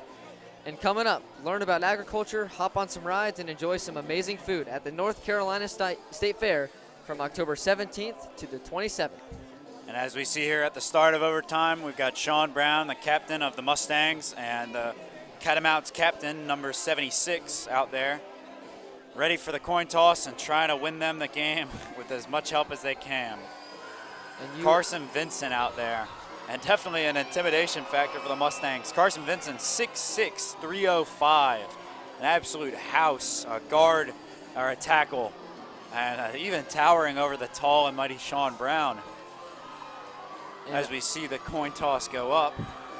A coin toss like this can be huge. A lot of teams want to go second to know what they have to do so they can decide to know if they need to just get a field goal or if they have to score a touchdown. So Middle Creek might want to win this one. Yes, so the overtime rules for this is each team gets the ball. You definitely get a chance. You won't be shut out like what happened in the Chiefs-Patriots game in the NFL. You get a chance, and whoever scores more points in their one chance from around the 25-yard line will win the football game. If it goes to a tie, it will do the exact same thing again. And really, this could come down to a kicking game.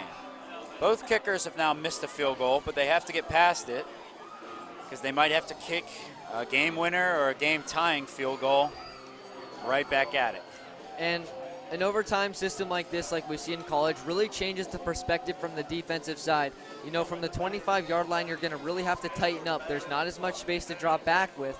And with that being said, there's a lot of more defensive players in a smaller space, so teams can't always just go for the deep ball or a certain pass. You're going to see a lot of changes in the type of play, some runs, maybe some trick plays. You never know, because there are a lot of options that can be coming in. Yeah, keying in on that trick play. Middle Creek has been known to run some trick plays. I mean, the notorious end-of-game win against Knightdale in the first rounds of the playoff last year of Sean Horton's 40-yard pass for the touchdown. we could see another trick play like that. You never know.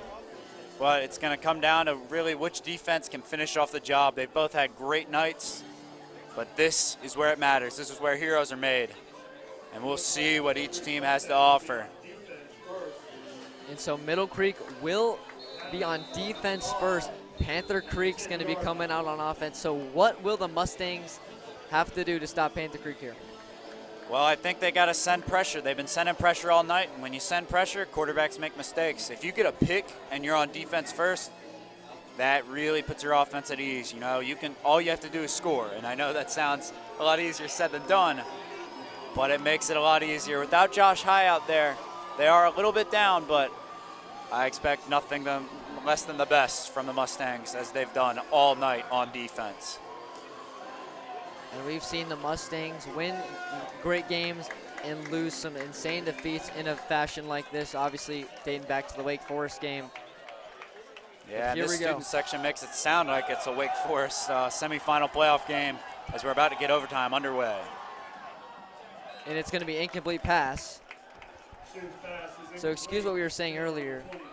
They are going to be starting on the 10-yard line in overtime here. So that even makes the field smaller. That actually makes it a little bit trickier than the offense. If you start around the 25, which you do in college, you know, you've got some space to work with. It's really hard to convert in these tight spaces, and it really helps out the defense, especially a very quick defense like the Mustangs have. Could capitalize on it, and you saw they were all over that screen, even though it was a poor pass from Shoop. So very small field here. And this one is going to be play action. The defense gets to the quarterback, and it's a big sack by Corey Hughes. And down to the 20-yard line. A linebacker blitz there is a different look. They haven't been sending them very much, and I'm sure Corey Hughes is happy to get the send there. A big sack, and which makes it a very tough field goal at the yardage they're at right now. And it's obviously starting on the 10-yard line. It's going to be an and goal situation no matter where you are. So back at the 18-yard line now, they still have to be going for the end zone. Yep. Big third down here. They got to get some yards here if they want a good field goal opportunity. Shoop throws into the end zone, and it's caught, but he's out of bounds. Nearly caught what could have been a huge touchdown, a complete game changer, and now you have a very tough field goal. It'll be around a 34-yarder, a little bit more. And Kush Patel and the kicking team comes out. It hasn't been a great day for Patel, but that can all change with one kick. You know, football's a game of chances. You got to have a short-term memory because you might have your opportunity right thereafter. He did make a 31-yarder in the game against Friendship, but he hasn't made anything tonight. I wouldn't really put it on Patel. It could easily be the long snapper or the holder. It's the whole unit. And they've got to put something good together here. And up is the kick. And it is no good. He's hooked it left again. And what was a good snap and a good hold, no pressure. He's just hooked it. He's hooked it left. And we'll see what the Mustangs have to do. All they have to do is put any points on the board, and they'll come away with a very lucky win in a hard-fought game against a good quality team on a Friday night like this. And this is the moment you dream about. There's a lot of options for the Middle Creek offense here. My guess is they just run the ball. We've seen that a lot in overtimes.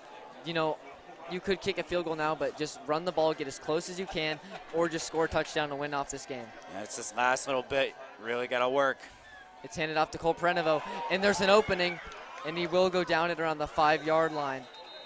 Middle Creek is inching their way to the end zone. Yeah, and another thing to key in on and worry about if you're the Mustangs is you got to make sure that snap is good. We've seen too many fumbles and mishandled handoffs and snaps.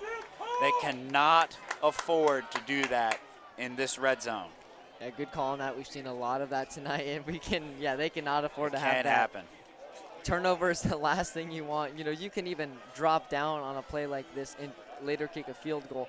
All that matters is they have a scoring opportunity with second and goal here. Second and goal in the Cary Orthopedics red zone here. Big play, looking for a run. O-line working just as hard enough to get it through. Tate Jones is in motion, but Sean Brown's going to take it himself.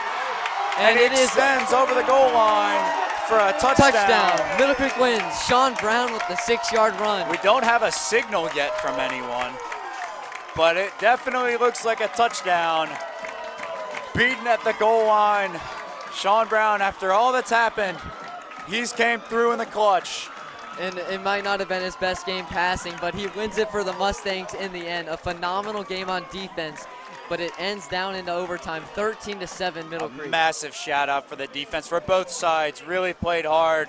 The pressure was on the Panther Creek defense there and just outplayed there. Able to play smart and just a good keeper by Sean Brown. Steady hand gets the job done in one of the most hard-fought overtime wins I've seen in a while. I think this was a very mental game between both coaches. It was a long-fought battle at 7-7. It seemed like it was all defense, and the offenses couldn't get anything going. So I think we got to give the MVP of this game to the Middle Creek defense. We saw 2 interceptions from Michael Macaluso, another interception from High, and it was just phenomenal effort from Yeah, them. game recap real quick. Big pick 6 by Macaluska to start off the game. Really great job. We saw a big run from number 9 for the Catamounts. Really did a great job. Jaden Boone with that slant over the middle. One mistake by the Mustangs defense, but a big stop in overtime by the defense, and then a great run. Good plays all around by the offense. It was a game of inches, and the Middle Creek Mustangs just edged it out for a 13-7 win. So the Middle Creek Mustangs will go to 4-1 on the season heading into conference play as the Catamounts of Panther Creek fall into 2-3. A big win at Mustang Stadium. Back-to-back wins here at home tonight. Volleyball last night and football tonight. Yeah, massive wins both. Huge crowd turnout and a great 13-7 win for the Mustangs. Thank you for joining us, and we'll see you next time. I'm Bryce Herring, joined with Charlie Reeder. and we'll see you next time on the Sports Block.